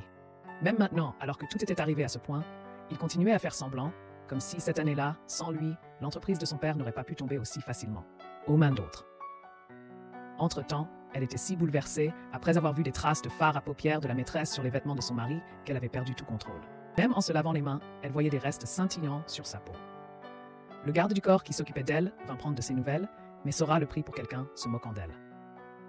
Ne pouvant plus supporter, elle décida de tout raconter à son père afin qu'il punisse son gendre. Cependant, ses subordonnés l'en ont empêché, Pyong se trouvant chez eux à ce moment-là. Pour aider Raël, Pyong s'était délibérément mis en danger en acceptant un pot de vin et en acceptant de participer au projet de blanchiment d'argent du président. Voyant que son père ne pouvait pas l'aider, Sora a alors appelé Raël pour demander son assistance. Raël a immédiatement fourni des renseignements qui se sont avérés être une photo d'un parent de l'école maternelle et le sac en édition limitée dans la main de la femme était un cadeau. Directement de Guillaume. Rapidement, Pyong allait partir lorsque le père a appelé Sora pour accompagner Pyong et Raël est également sorti. Après avoir quitté le manoir du Mania, les deux se sont rendus directement chez Pyong. Là, il lui a préparé un repas et elle lui a demandé précipitamment pourquoi il avait accepté de faire de mauvaises choses uniquement pour elle. Il a répondu qu'il n'avait pas eu de famille depuis son jeune âge. Pyong a expliqué que le père de Raël l'avait élevé et éduqué et qu'après le décès de son père, Raël était sa seule famille. Alors, laissez-le l'aider, il ferait tout, même à n'importe quel prix. À ce moment-là, Raël fut profondément touché par son engagement. Le lendemain, Sora se rendit à l'école maternelle et vit par hasard deux parents discuter d'amour avec son partenaire de danse. Cependant, lorsqu'elle vit le sac à main dans les mains de l'une des parentes, elle devint tendue. On pouvait voir qu'elle s'approchait pas à pas, faisant pâlir de peur la femme. Voyant la brillance dans les yeux de l'autre parent, Sora ressentit immédiatement des vertiges. Après plusieurs jours passés à chercher la personne qui avait séduit son mari, Raël appela et informa Sora que son mari achetait une voiture avec une autre femme. De plus, elle a également envoyé la localisation exacte de la voiture. Il était clair qu'il s'agissait d'un piège tendu par Raël. En raccrochant, elle a laissé apparaître un sourire satisfait. Il s'avère que Guillaume avait spécialement envoyé un garde du corps pour protéger Raël et lui avait également réservé une voiture de luxe. Après avoir appelé le garde du corps pour la récupérer à son domicile, elle a appelé Sora pour lui communiquer la position du garde du corps. Après avoir raccroché, Sora et son garde du corps se sont lancés à sa poursuite. Alors que le garde du corps accélérait pour la rattraper, ils ont finalement localisé la voiture. Se rendant compte qu'ils étaient suivis, le garde du corps professionnel a veillé à ne pas faciliter la tâche à Sora. Par conséquent, les deux voitures se sont lancées dans une spectaculaire course-poursuite à grande vitesse. À cause des vitres fortement teintées, Sora ne pouvait pas voir clairement le visage à l'intérieur de la voiture. Dans une quasi-frénésie, elle ordonna à son garde du corps de percuter le véhicule. Après un fort choc, les deux voitures s'arrêtèrent net au milieu de la route. Sora reçut un coup de couteau au point d'avoir la tête qui tournait. Sans même se soucier de la douleur, elle sortit immédiatement de la voiture et ouvrit la portière de la voiture d'en face. Mais lorsque l'autre personne baissa la vitre, c'était la garde du corps de la société, une femme. Sora eut le sentiment d'être manipulée, mais avant même qu'elle puisse se mettre en colère, elle entendit les sirènes de police et prit la fuite. Et Raël était de ce côté. Depuis qu'elle avait quitté la maison, elle était restée dans sa salle de surveillance, observant sa fille dormir seule sur le canapé. Elle se sentait incapable de le faire. Tant de choses s'étaient passées ces derniers jours qu'elle était totalement épuisée et finit par s'endormir pour faire un cauchemar terrible. Au réveil, elle fondit en larmes. Non pas par peur, mais parce que des années de vie si douloureuses l'avaient épuisée. Pendant ce temps, Guillaume, conscient des problèmes rencontrés par les gardes du corps et furieux d'avoir été renvoyé par Raël, hurla aux gardes du corps de partir immédiatement. Il se précipita anxieusement vers sa base secrète à lui et à Raël, mais ne la trouva pas, alors il lui envoya un texto. Mais Raël, en voyant le message, ressentit un immense malaise. Elle aimait clairement Guillaume, mais la haine qui rongeait son cœur lui dictait le contraire, en tant qu'épouse du principal K-ball de Corée du Sud. Mais Sora avait choisi de prendre la fuite après une collision avec une autre voiture. À ce moment-là, les médias étaient en ébullition et l'incident avait plongé toute la famille du Shaebol dans le chaos. Chacun avait ses propres motivations et tous craignaient d'être pris au piège d'une conspiration dans leur dos. Lorsque son mari Guillaume vint la voir et l'interrogea sur les raisons pour lesquelles elle avait causé des problèmes, Sora, inopinément, l'interrogea à son tour, lui demandant qui était la femme avec laquelle il avait une liaison. Guillaume hésita une seconde avant de nier l'affaire, mais le sixième sens de Sora était extrêmement percutant. Elle pouvait lire dans les yeux de son mari qu'il mentait. Voyant que son mari refusait d'admettre la vérité, Sora accepta de se soumettre à une enquête de police. Au commissariat, même le chef a témoigné un grand respect à l'épouse du plus grand Shaebol de Corée du Sud. Il s'est d'abord excusé de l'avoir obligée à se présenter en personne, mais la pression médiatique l'obligeait à poursuivre l'enquête. Cependant, interrogée sur les événements survenus sur les lieux de l'accident de voiture, Sora a affirmé, de façon choquante, que sa voiture avait été volée. Elle a ensuite présenté une photo de la clé de voiture que Raël lui avait prise ce jour-là et a déclaré que les deux voitures étaient siennes. Parallèlement, elle a exigé que la police enquête sur les informations concernant le conducteur qui avait été percuté. À cet instant, le vice-président rusé à ses côtés a été lui aussi pris de court. Il ne s'attendait pas à ce que Sora soit si fourbe. Guillaume ne pouvait plus rester calme. Craignant que son aventure avec Raël ne soit révélée, il ordonna à ses subordonnés de cacher la voiture endommagée et envoya immédiatement ses gardes du corps à l'étranger. Pendant ce temps, Raël, qui était derrière tout cela, restait totalement imperturbable. Peng appela ensuite Raël et lui dit que quelle que soit sa décision, il la soutiendrait inconditionnellement. Cependant, Raël lui demanda ce qu'il adviendrait si elle se transformait en monstre et faisait quelque chose de cruel. Pyong répondit sans hésitation qu'il était bon de procéder. Pendant ce temps, Sora obtint rapidement de la police les informations concernant le conducteur de la voiture impliqué dans l'accident. Malgré les coups reçus et son corps couvert de sang, le garde du corps refusa de révéler l'identité de la femme que Guillaume protégeait, jusqu'à ce qu'il soit frappé, jusqu'à perdre. Connaissance, Sora demanda immédiatement à quelqu'un de sortir son téléphone et trouva effectivement le numéro étiqueté VIP, qui était clairement celui de la maîtresse de son mari. Incapable d'attendre, elle appela immédiatement le numéro pour se renseigner sur l'identité de la personne. Raël ne répondit pas, mais envoya un message à Sora, lui disant qu'elle apparaîtrait à midi le lendemain, à condition que le garde du corps innocent soit libéré au préalable. Cependant, le lendemain était aussi le jour de l'anniversaire de la fille de Sora, et les reporters de la maternelle arrivaient sur les lieux les uns après les autres. Alors que les médias se pressaient pour prendre des photos, Sora n'avait aucune intention de poser et fixa plutôt intensément l'horloge murale. Elle avait chargé sa secrétaire de surveiller toutes les sorties de la maternelle, déterminée à attraper la maîtresse. À ce moment-là, l'apparition de Guillaume attira l'attention de tous, et les deux firent semblant de continuer à afficher leur comportement affectueux devant les médias. Après avoir invité Guillaume à prendre la parole, la fête atteignit son apogée. Sora jeta un coup d'œil à l'horloge murale une fois de plus. Minuit avait sonné, et Raël fit enfin son apparition. Elle portait le collier de plusieurs milliards de won que Guillaume lui avait offert, et combiné à son expression froide et à sa robe courte bleue haut de gamme. Elle dégageait une aura qui coupa le souffle à tous. Ce n'est qu'après qu'elle ait souri que les deux femmes fortunées osèrent s'approcher et la saluer. Raël lança même un regard délibéré à Guillaume, le fixant droit dans les yeux. Sora demanda ensuite à sa secrétaire s'il y avait des visages inconnus présents, car elle ne soupçonnait toujours pas que la maîtresse était Raël. Aussi familière qu'une sœur pour elle. Lorsque Raël s'approcha de Sora, elle fit semblant de ne pas savoir ce qui se passait et demanda si la maîtresse avait été retrouvée. À ce moment-là, Sora maudit avec colère la maîtresse, la comparant à une tortue cachant sa tête. Raël inclina la tête et commença à parler sur un ton différent, disant que celle qui avait dit qu'elle avait eu peur et s'était enfuie disait aussi que « N'étais-je pas là maintenant ?» Après avoir dit cela, Raël a même exhibé le collier que Guillaume lui avait offert, laissant Sora désemparée. Sora fut choquée et se tourna vers Guillaume avec une expression d'incrédulité. À ce moment-là, Guillaume ignorait encore que Raël avait tout révélé à sa femme. La mère vérité fit trembler les mains de Sora de façon incontrôlable. Elle demanda ensuite à Raël de confirmer à nouveau, et Raël lui dit que l'anniversaire de Sora était aussi la première nuit où elle et Guillaume avaient été intimes. Sora se rappela immédiatement que le jour de son anniversaire, son mari n'était pas rentré à la maison de toute la nuit, tandis qu'elle devenait folle, seule à la maison. Voyant Sora au bord de l'effondrement, Raël continua de la narguer. À ce moment-là, Sora ne pouvait plus se contenir. Heureusement, l'arrivée des journalistes a permis de contenir sa fureur. Alors que Raël s'approchait de la foule, Guillaume ne put supporter le désir qu'il ressentait pour elle et alla lui prendre la main. Cependant, Raël proposa inopinément de rompre avec lui, prétextant que Sora avait découvert leur liaison. Guillaume se retourna et vit le regard acerbe de sa femme. Après la fin de la fête, Raël s'apprêta à partir lorsque Sora la rattrapa et la menaça de mort. Face aux menaces de Sora, Raël resta dédaigneuse. Elle dit que le mari de Sora l'avait trompée parce qu'il était las d'elle. L'attitude ferme de Raël laissa l'esprit de Sora en pleine tourmente. Bien que Sora fût l'épouse, elle se retrouva soudainement dépourvue de mots pour répondre à Raël. À cet instant, furieuse dans la voiture, Sora déclara vouloir trouver son père pour tuer Raël. Cependant, elle ignorait que le cœur de son mari avait été conquis par Raël. Il la menaça donc, affirmant que si elle touchait ne serait-ce qu'à un cheveu de Raël, il ne l'épargnerait pas. En entendant cela, Sora fut complètement anéantie. Elle ne pouvait croire qu'après 5 ans de mariage, son mari puisse devenir si froid à cause d'une maîtresse qu'il ne connaissait que depuis 3 mois. En sortant de la voiture, elle lança à son mari un regard plein de douleur, ignorant qu'il tramait un complot encore plus grand. Le lendemain, sous les yeux attentifs des médias, Guillaume annonça en grande pompe l'introduction en bourse d'une société dont il détenait 100% des parts. En voyant cette nouvelle, le père de Guillaume et le père de Sora ne purent plus rester tranquilles. Ils savaient très bien qu'une fois Guillaume arrivé au pouvoir, son prochain objectif serait de renverser tous ceux qu'il avait auparavant réprimés. Les 2 hommes âgés se sont empressés d'aller auprès de Guillaume, mais à leur grande surprise, ils ont été arrêtés par les agents de sécurité. Ne pouvant exprimer leur colère, les 2 aînés se sont mis à se critiquer mutuellement pour n'avoir pas su contrôler leurs propres descendants. Au bout d'un moment, la situation a dégénéré en une altercation physique. Malgré leurs presque 70 ans, ces figures de proue du monde des affaires coréens se battaient devant tout le monde. De son côté, Raël, en réalisant que Sora n'avait fait preuve d'aucune pitié envers son agent de sécurité, a supplié Pyong à contre-cœur de secourir l'agent et a même pris l'initiative de lui rendre visite à l'hôpital.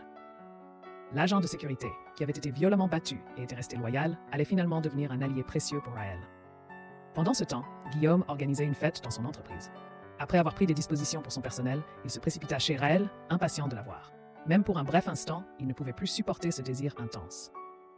Malgré les supplications de Guillaume, Raël le refusa car elle avait un plan plus vaste en tête. Elle attendait que Guillaume et Sora se tourmentent l'un l'autre jusqu'à ce qu'ils n'en puissent plus, car lorsqu'on pousse les gens à bout, ils agissent souvent de manière irrationnelle. Voyant que Raël refusait de le rencontrer, Guillaume ne put que retourner à la société. Cependant, inopinément, Raël lui envoya un cadeau. En l'ouvrant, Guillaume découvrit qu'il s'agissait d'un accordéon, ce qui intensifia son désir pour elle. Juste au moment où il allait perdre la tête en songeant à Raël, elle apparut. Guillaume la serra dans ses bras avec empressement, la suppliant de ne pas rompre avec lui. Président d'un conglomérat, il devait maintenant quémander. Alors que Guillaume était sur le point de perdre pied, le mari de Raël assista à la scène. Les 2 hommes faillirent en venir aux mains à cause de Raël.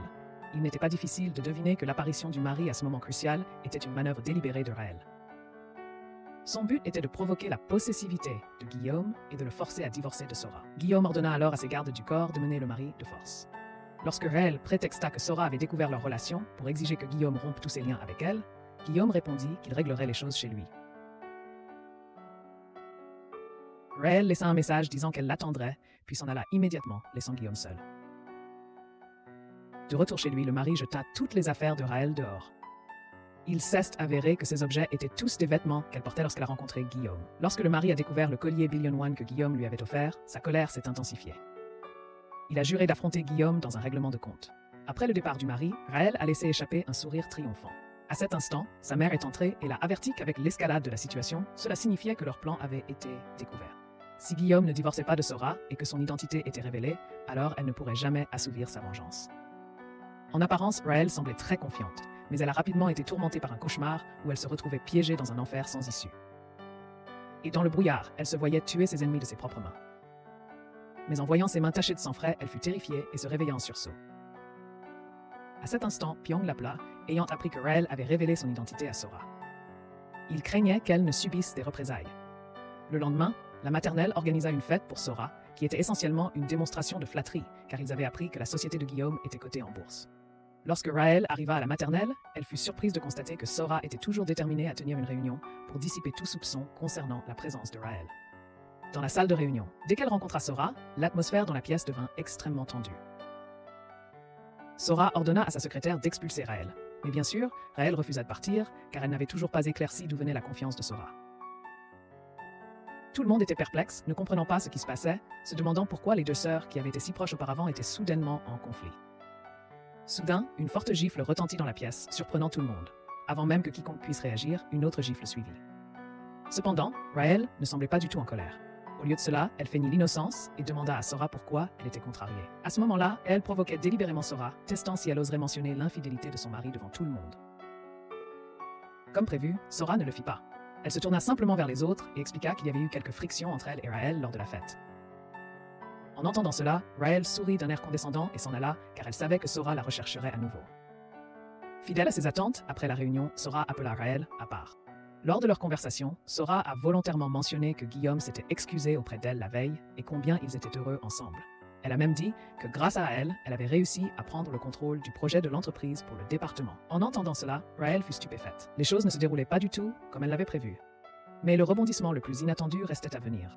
À l'arrivée de Guillaume, il a pris la main de Sora d'une manière inhabituellement affectueuse, à tel point que leur relation conjugale semblait plus forte que jamais.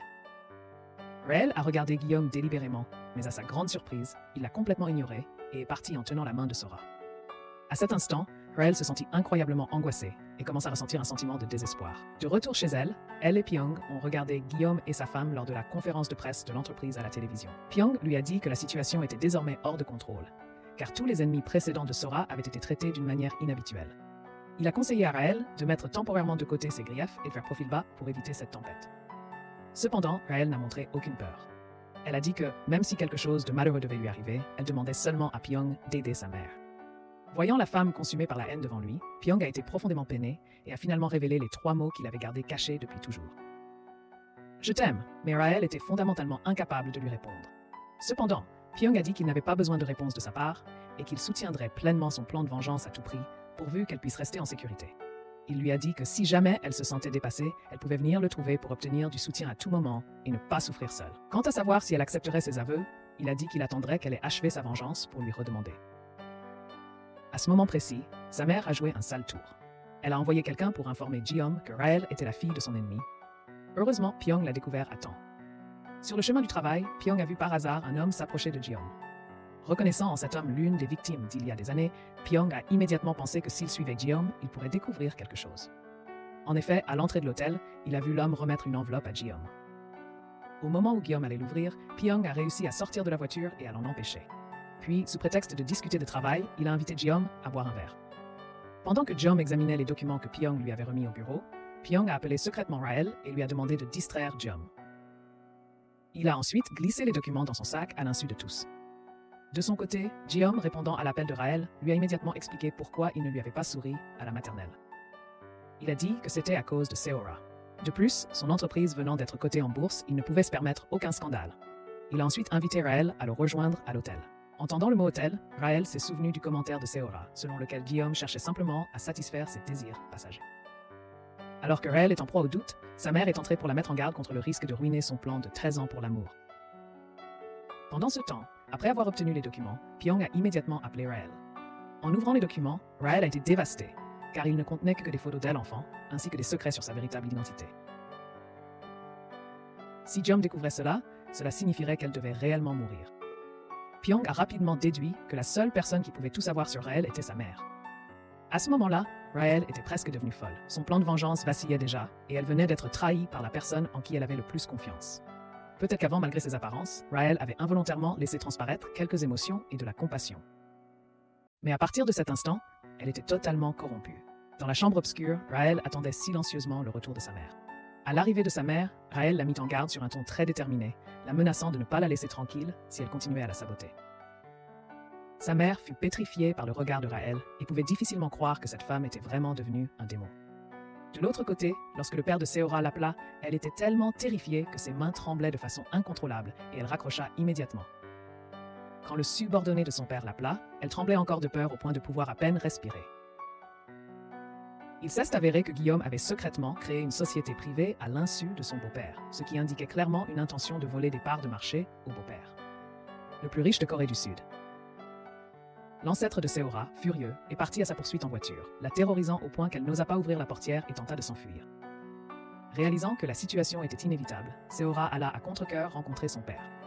En effet, dès qu'ils se sont rencontrés, son père l'a saisie par les cheveux, l'a jetée au sol et l'a réprimandée pour ne même pas savoir contrôler son propre mari.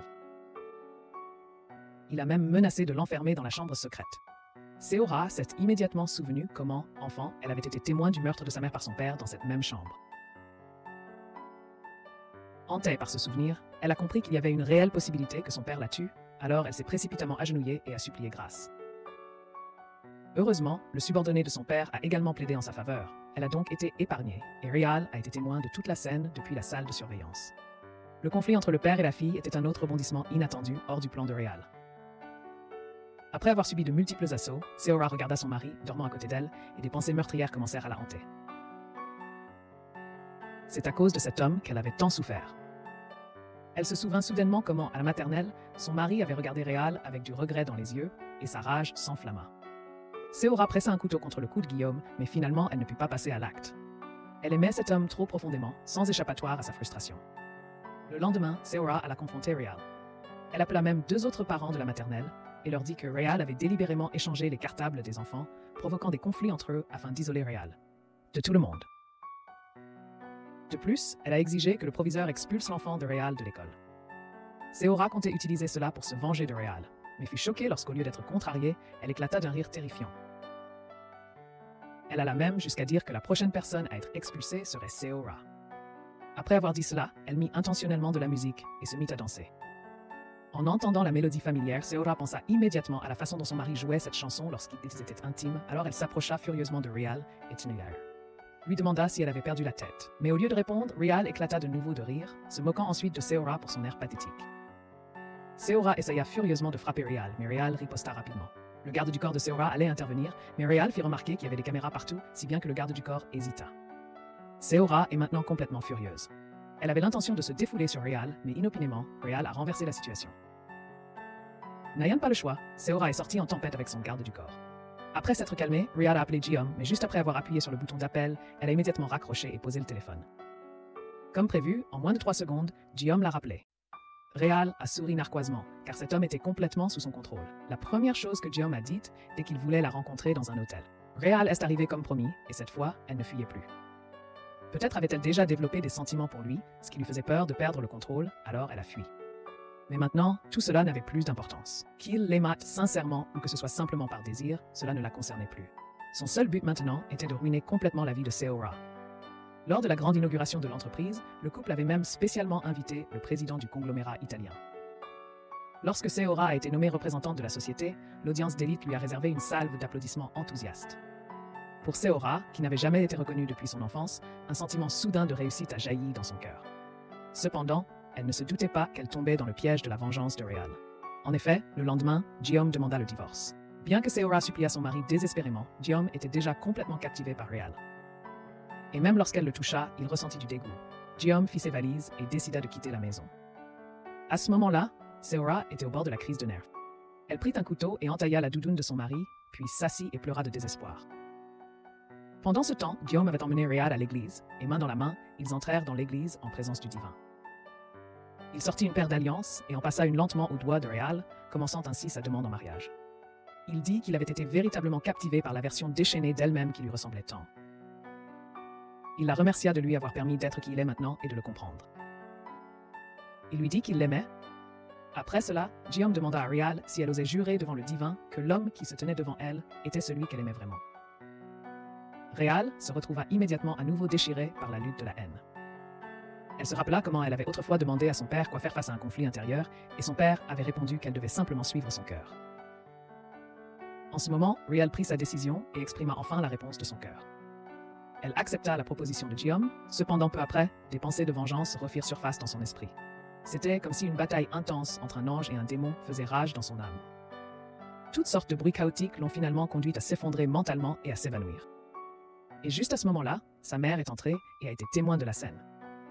En voyant les blessures que Rial s'était infligées, sa mère a remarqué qu'elle s'était toujours plainte que Rial soit aveuglé par l'amour, mais qu'elle n'avait pas réalisé à quel point Rial avait essayé de s'en sortir. Elle l'a ensuite encouragée à suivre courageusement l'appel de son cœur, l'assurant que même si elle aimait vraiment l'ennemi, elle ne la blâmerait pas. Cependant, Rial se sentait encore plus conflictuelle. Pendant ce temps, Sora, déterminée à se venger de Rial, n'hésitait devant aucun moyen. Elle s'est approchée des deux dames avec lesquelles elle avait dansé plus tôt et a utilisé une vidéo de leurs ébats intimes avec deux danseurs masculins pour les faire chanter, les forçant à utiliser les médias appartenant à la famille de Sora pour diffuser des rumeurs sur les relations chaotiques de Real avec des hommes. Bientôt, une série d'articles diffamatoires portant atteinte à la réputation de Real furent diffusés à la télévision. Après avoir reçu la nouvelle, Pyong commença à s'inquiéter pour Real, craignant que si ces reportages gagnaient du terrain et que Real devenait la cible des recherches en ligne, sa véritable identité ne soit rapidement révélée à Guillaume. De notre côté, Real resta totalement calme. Alors qu'il se promenait sur la plage, il lui dit que si elle ne voulait plus être dérangée, il pouvait la mener vivre à l'étranger. Il dit qu'il pouvait renoncer à tout son argent et à son statut pour elle. Cependant, Real se contenta de rire et lui dit qu'il était fou, qu'il n'agissait pas du tout comme un président. Guillaume sentit alors quelque chose d'étrange, car une femme normale voudrait s'enfuir avec l'homme qu'elle aime. Mais Real était tout le contraire. Il a compris qu'elle devait avoir un secret qu'elle ne pouvait révéler à personne. Guillaume a alors compris la signification de la cicatrice sur le bras de Real, et la vue terrifiante de celle-ci lui a brisé le cœur. Il a supplié Real de lui dire la vérité. Sans cela, ils ne pourraient pas être heureux ensemble. Dans la scène suivante, la mère de Real a cherché Pyong et lui a dit qu'après la mort du père de Real, malgré de sévères troubles paniques, elle avait réussi à se rétablir récemment. Mais récemment, son état s'était soudainement aggravé, car Real était redevenue comme avant, se blessant elle-même lorsqu'elle était émotionnellement perturbée. Et ce problème était définitivement lié à Guillaume. Si elle continuait à être prise entre la haine et l'amour, il y avait une forte probabilité que Real finisse par se retirer du monde. En entendant cela, Pyong s'alarma et se rendit immédiatement à la villa où résidaient Real et Guillaume, puis la fit appeler. Dès qu'ils se rencontrèrent, il demanda à Real si elle était vraiment tombée amoureuse de son ennemi. Real répondit que si c'était vraiment l'amour, qu'importe. Pyong était profondément inquiet pour elle, puis se mit en colère et la réprimanda. Il se souvint comment Real avait autrefois envisagé de quitter ce monde seul, ce qui le rendait extrêmement anxieux. Il pressa Real d'abandonner ses sentiments pour Guillaume. Cependant, les paroles dures de Pyong étaient dictées par sa profonde affection pour Real. Après le départ de Pyong, Real erra dans la maison comme une âme en peine. À cet instant, une personne vêtue de noir apparut devant elle. Il s'avéra que cette personne était un garde du corps envoyé par Seora et qu'il était là pour la supprimer. Juste au moment où Real allait être emmené, Pyong apparut. Il ramassa un bâton de bois et combattit les agresseurs, tandis que le garde du corps à ses côtés se souvenait des ordres de Seora. Il devait absolument enlever Real. S'il ne pouvait pas l'attraper, alors il pouvait la tuer. Il sortit donc immédiatement un couteau et attaqua Real. Au moment critique, Pyong se jeta devant Real pour la protéger. Voyant qu'il avait blessé une potentielle candidate à la présidence, le garde du corps prit peur et s'enfuit. De retour à la villa, Seora a été presque conduite à la folie en apprenant la nouvelle. Malgré le fait d'être la fille du magnat le plus riche de Corée du Sud, si Seora était impliquée dans le meurtre d'un membre du Congrès, elle pourrait très bien finir en prison. Par conséquent, elle a immédiatement ordonné à son garde du corps de déterminer l'étendue des blessures de Pyong. Pendant ce temps, lorsque Guillaume a appris que Real était en danger, il s'est précipité à ses côtés et a remarqué le sang sur ses vêtements. Après avoir confirmé qu'elle n'était pas blessée, il a pu la rassurer. Il lui a ensuite demandé qui était responsable de l'attaque et si elle avait vu le visage de l'agresseur. Cependant, Real ne pouvait pas penser clairement et a simplement répondu que cela n'avait pas d'importance si elle avait vu le visage, puisque sa femme en verrait probablement d'autres. Personne pour lui faire du mal de toute façon. Guillaume-sen s'est rendu compte aussi.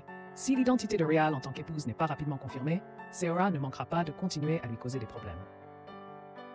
Par conséquent, le lendemain, il a emmené Real à la société et a annoncé sa nomination au poste de PDG du groupe lors d'une réunion. Voyant Real s'exprimer professionnellement sur scène, les yeux de Guillaume étaient remplis de fierté. Pendant ce temps, dans la villa de Hanpanro, cette nouvelle a failli lui provoquer une crise. Le choc l'a laissé sans voix. Il a immédiatement envoyé un avocat pour tenir une conférence de presse concernant le divorce de Guillaume et a même exigé que Guillaume le dédommage de 10 000 milliards de won. De plus, il a exigé que Guillaume lui transfère toutes les parts du groupe Lee, affirmant que la vie personnelle de Guillaume avait perturbé l'entreprise. D'un autre côté, Seora restait obstinément obsédée. En voyant les nouvelles à la télévision, elle s'écria avec colère et blâma quiconque avait mentionné le procès en divorce. Arrivée au villa de son père, elle déclara bruyamment qu'elle ne voulait pas divorcer, ce qui ne fit que réveiller son père qui la réprimanda. Il lui dit que, puisqu'il n'avait plus besoin d'elle, elle devait cesser de s'accrocher à eux. Mais Seora l'ignora obstinément et Real avait seulement besoin de frein. Real, à sa grande surprise, son père la gifla directement. Avec toute la Corée du Sud qui parlait de Seora et Rael, si Rael était visé maintenant, leur méfait passé serait également exposé. Pendant ce temps, à l'hôpital, Pyong reprit enfin connaissance. Après avoir traversé cette épreuve, il comprit que le véritable amour n'était pas possession, mais lâcher prise. Il prit la main de Rael et la réconforta, lui disant que si elle aimait vraiment Guillaume, elle devait trouver le courage d'avancer et qu'il ne se mettrait plus sur son chemin. À cet instant, Rael ressentit une profonde culpabilité, réalisant que sa quête de vengeance avait causé de la souffrance à ceux qui l'aimaient. Par conséquent, elle décida qu'elle ne devait pas aimer son ennemi. Elle rassembla sa détermination pour commencer à se venger de Seora. Le lendemain, Raël envoya des gens chez Guillaume pour chasser Seora. L'ancienne dame de la haute société se retrouva dans une situation véritablement misérable, et désormais, Raël était la nouvelle maîtresse des lieux. Incapable d'accepter cela, Seora se rendit au bureau de Guillaume, s'accrochant à son dernier espoir et le supplia de ne pas poursuivre le divorce. Elle lui a rappelé de se remémorer les moments heureux qu'ils avaient vécus, insistant sur le fait que sa relation avec Raël n'était qu'une infatuation passagère dont il se lasserait. Bientôt. Cependant, Guillaume a rétorqué que son mariage avec Seora avait été purement une question de convenance et que c'est seulement avec Raël qu'il avait véritablement ressenti l'essence de l'amour. Alors que Guillaume se levait pour partir, Seora a remarqué l'alliance à son annulaire et a réalisé à cet instant que tout espoir était perdu. De retour à la maison, Seora ne pouvait plus se contenir. Dans la pièce vide, elle entendait encore résonner les rires de Raël à ses oreilles. Pendant ce temps, Raël s'introduisait dans le coffre-fort de Guillaume et, après quelques recherches, a trouvé un dossier taché de sang. Voyant la signature de son père sur le contrat, Raël n'a pu retenir ses larmes et s'est mise à pleurer sans pouvoir s'arrêter. Son esprit a immédiatement repensé à la scène où son père avait été tué par ses ennemis pour avoir refusé de céder les parts de la société. Complètement plongée dans ce douloureux souvenir, elle vit Guillaume apparaître derrière elle et lui demander ce qu'elle faisait. Raël sursauta, effrayée. L'atmosphère de la pièce secrète devint incroyablement tendue, seul le battement de son cœur brisant le silence. Sans explication plausible, son plan de vengeance de 13 ans risquait de s'effondrer, Guillaume, voyant le fichier dans sa main, commençant à se méfier. Alors qu'il s'approchait lentement de Raël, elle fut heureusement sauvée par l'arrivée soudaine de la fille de Guillaume. Pendant que Guillaume emmenait sa fille dehors, Raël s'effondra et Guillaume poussa un soupir de soulagement. À l'hôpital, Pyung est extrêmement inquiet en apprenant qu'elle avait été découverte. Raël répondit que Guillaume ne se méfiait peut-être pas encore d'elle, mais elle ignorait qu'un plus grand danger la guettait chez Seora. Précédemment, alors qu'elle avait chargé ses gardes du corps d'enquêter sur Raël, Seora avait accidentellement découvert que Raël et sa mère actuelle n'étaient pas liés biologiquement. De plus, en apprenant que le nom de sa mère était Moon-hee, Seora a soudainement senti que quelque chose n'allait pas.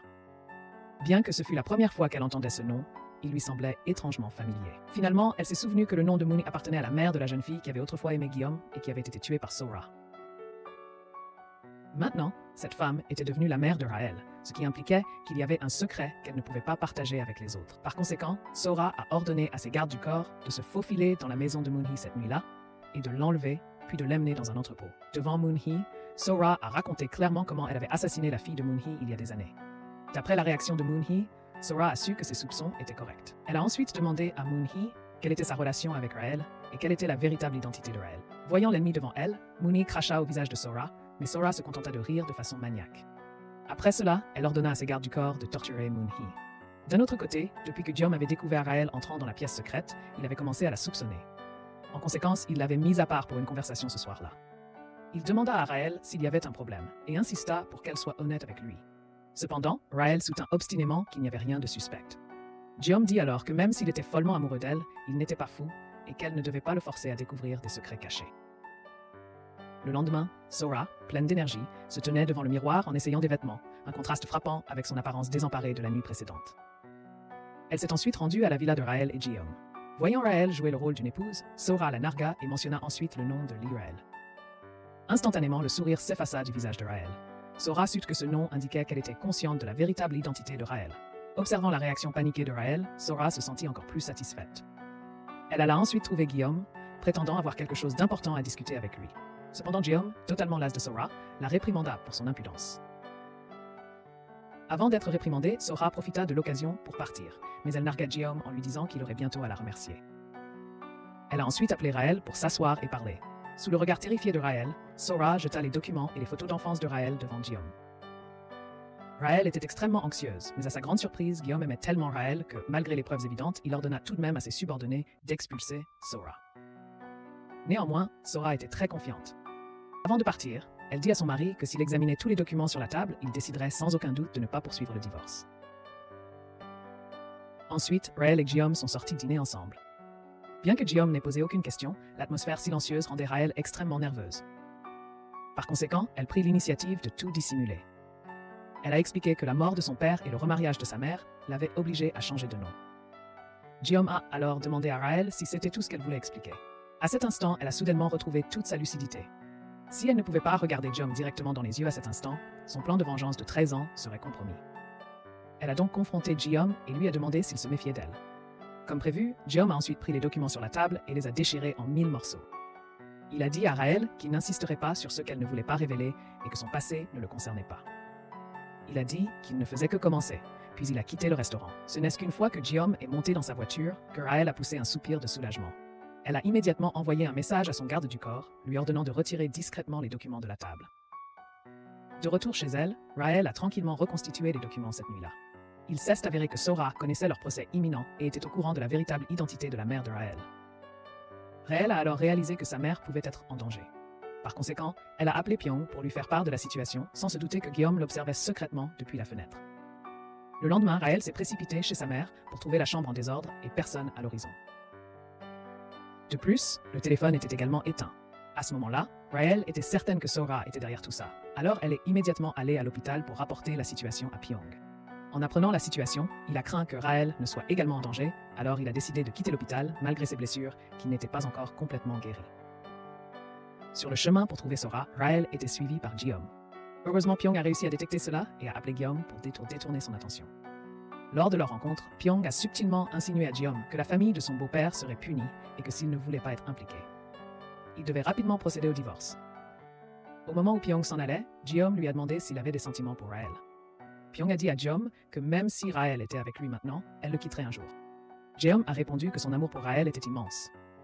Entendant cela, Pyong rétorqua que Jeom ne faisait que soupçonner Raël mais ne s'était pas vraiment sacrifié pour elle.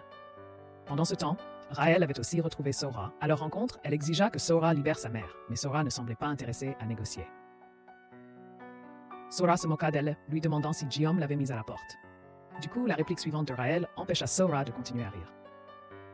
Raël demanda ce que Sora ferait si Jeom découvrait qu'elle avait envoyé ses gardes du corps pour lui faire du mal.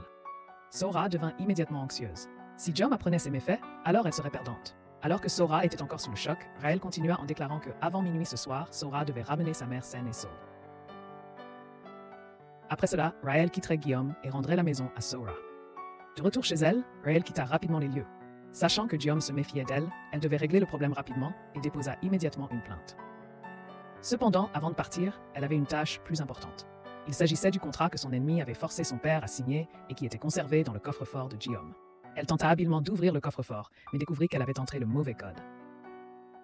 À ce moment-là, elle ne se doutait pas que chacun de ses mouvements était surveillé par Jeom grâce à des caméras de surveillance. Pendant ce temps, l'esprit de Jeom était rempli de pensées concernant la discussion de sa femme sur la véritable identité de Raël. Cependant, Jeom a ensuite décroché son téléphone et a donné le mot de passe à Raël. Il lui a également donné une raison, lui disant qu'il avait besoin qu'elle lui apporte une boîte. À ce moment-là, Jeom aimait tellement Raël que même lorsqu'elle faisait quelque chose de mal contre lui, il choisissait toujours de lui faire confiance inconditionnellement. Pendant ce temps, après que Raël eut pénétré dans la salle sécurisée, elle a immédiatement placé le contrat qui obligeait son père à céder l'entreprise à l'ennemi dans son sac. Elle a ensuite appelé Pyong pour l'informer que la preuve cruciale était en sa possession et qu'elle quitterait Guillaume cette nuit-là. Quant à Sora, elle a fait irruption dans le bureau de Guillaume, exigeant frénétiquement de savoir pourquoi il restait résolu quant au divorce. Il s'est avéré qu'après avoir remis la preuve de la véritable identité de Raël à Guillaume la veille, Sora était si confiante qu'il ne divorcerait pas qu'elle avait acheté une montagne de cadeaux pour se réconcilier avec son beau-père. Cependant, elle a été insultée par la famille de Jeom et son beau-frère a même appelé Jeom pour confirmation. Au téléphone, Jeom a clairement indiqué qu'il restait déterminé à divorcer. En entendant cela, Sora a été complètement dévastée, alors elle a couru pour confronter Jeom, le questionnant sur sa prétendue folie. Sachant clairement que Raël n'avait pas de bonnes intentions, pourquoi refusait-il toujours de revenir à la raison? En conséquence, il lui a demandé en retour si elle comprenait ce qu'était le véritable amour. Il a dit qu'il sacrifierait tout pour Raël. En entendant cela, Sora a été complètement dévastée. Peut-être que cette femme ne comprenait vraiment pas ce que signifiait l'amour. Son désir d'être avec Jeom n'était qu'une question de possessivité. Après cela, Jeom a laissé Sora seule et désemparée, puis il est sorti du bureau. Pendant ce temps, Pyong était chez Han Pan-ro, feignant de discuter d'un partenariat avec lui. Quand il a appris de ses subordonnés que l'Alliance des 31 victimes s'apprêtait à le poursuivre en justice, Han Pan-ro a immédiatement paniqué. Lorsqu'il a demandé à Pyong s'il connaissait ces personnes, Pyong a feint l'ignorance, bien qu'il soit en réalité à l'origine du groupe. Après le départ de Pyong, Han Pan-ro a immédiatement envoyé ses gardes du corps chercher une femme nommée Moon-hee. Les gardes du corps, après avoir entendu cela, étaient inquiets car la femme était actuellement retenue captive par Sora dans un entrepôt abandonné. Han Panro a rapidement remarqué quelque chose d'étrange dans l'expression de ses gardes du corps et a commencé à les interroger. À cet instant, Sora a également reçu un appel de Raël. Raël lui a rappelé une fois de plus que si elle ne rendait pas sa mère avant minuit, les méfaits de Sora et des gardes du corps seraient dévoilés. Par conséquent, Sora s'est immédiatement précipitée vers l'ancien entrepôt abandonné pour libérer Moon-hee, mais elle a découvert que personne n'y était. Il était clair que les gardes du corps avaient déjà remis Moon-hee à Han Panro. Pendant ce temps, alors que Raël s'apprêtait à partir avec le contrat, elle a été interceptée par les gardes du corps de Ji-Homme, qui ont dit que Ji-Homme voulait la voir. Elle a ensuite été emmenée dans une villa où Ji-Homme l'attendait. Il s'est avéré que Ji-Homme avait spécialement acheté cette villa pour Raël, projetant d'y vivre avec elle à l'avenir.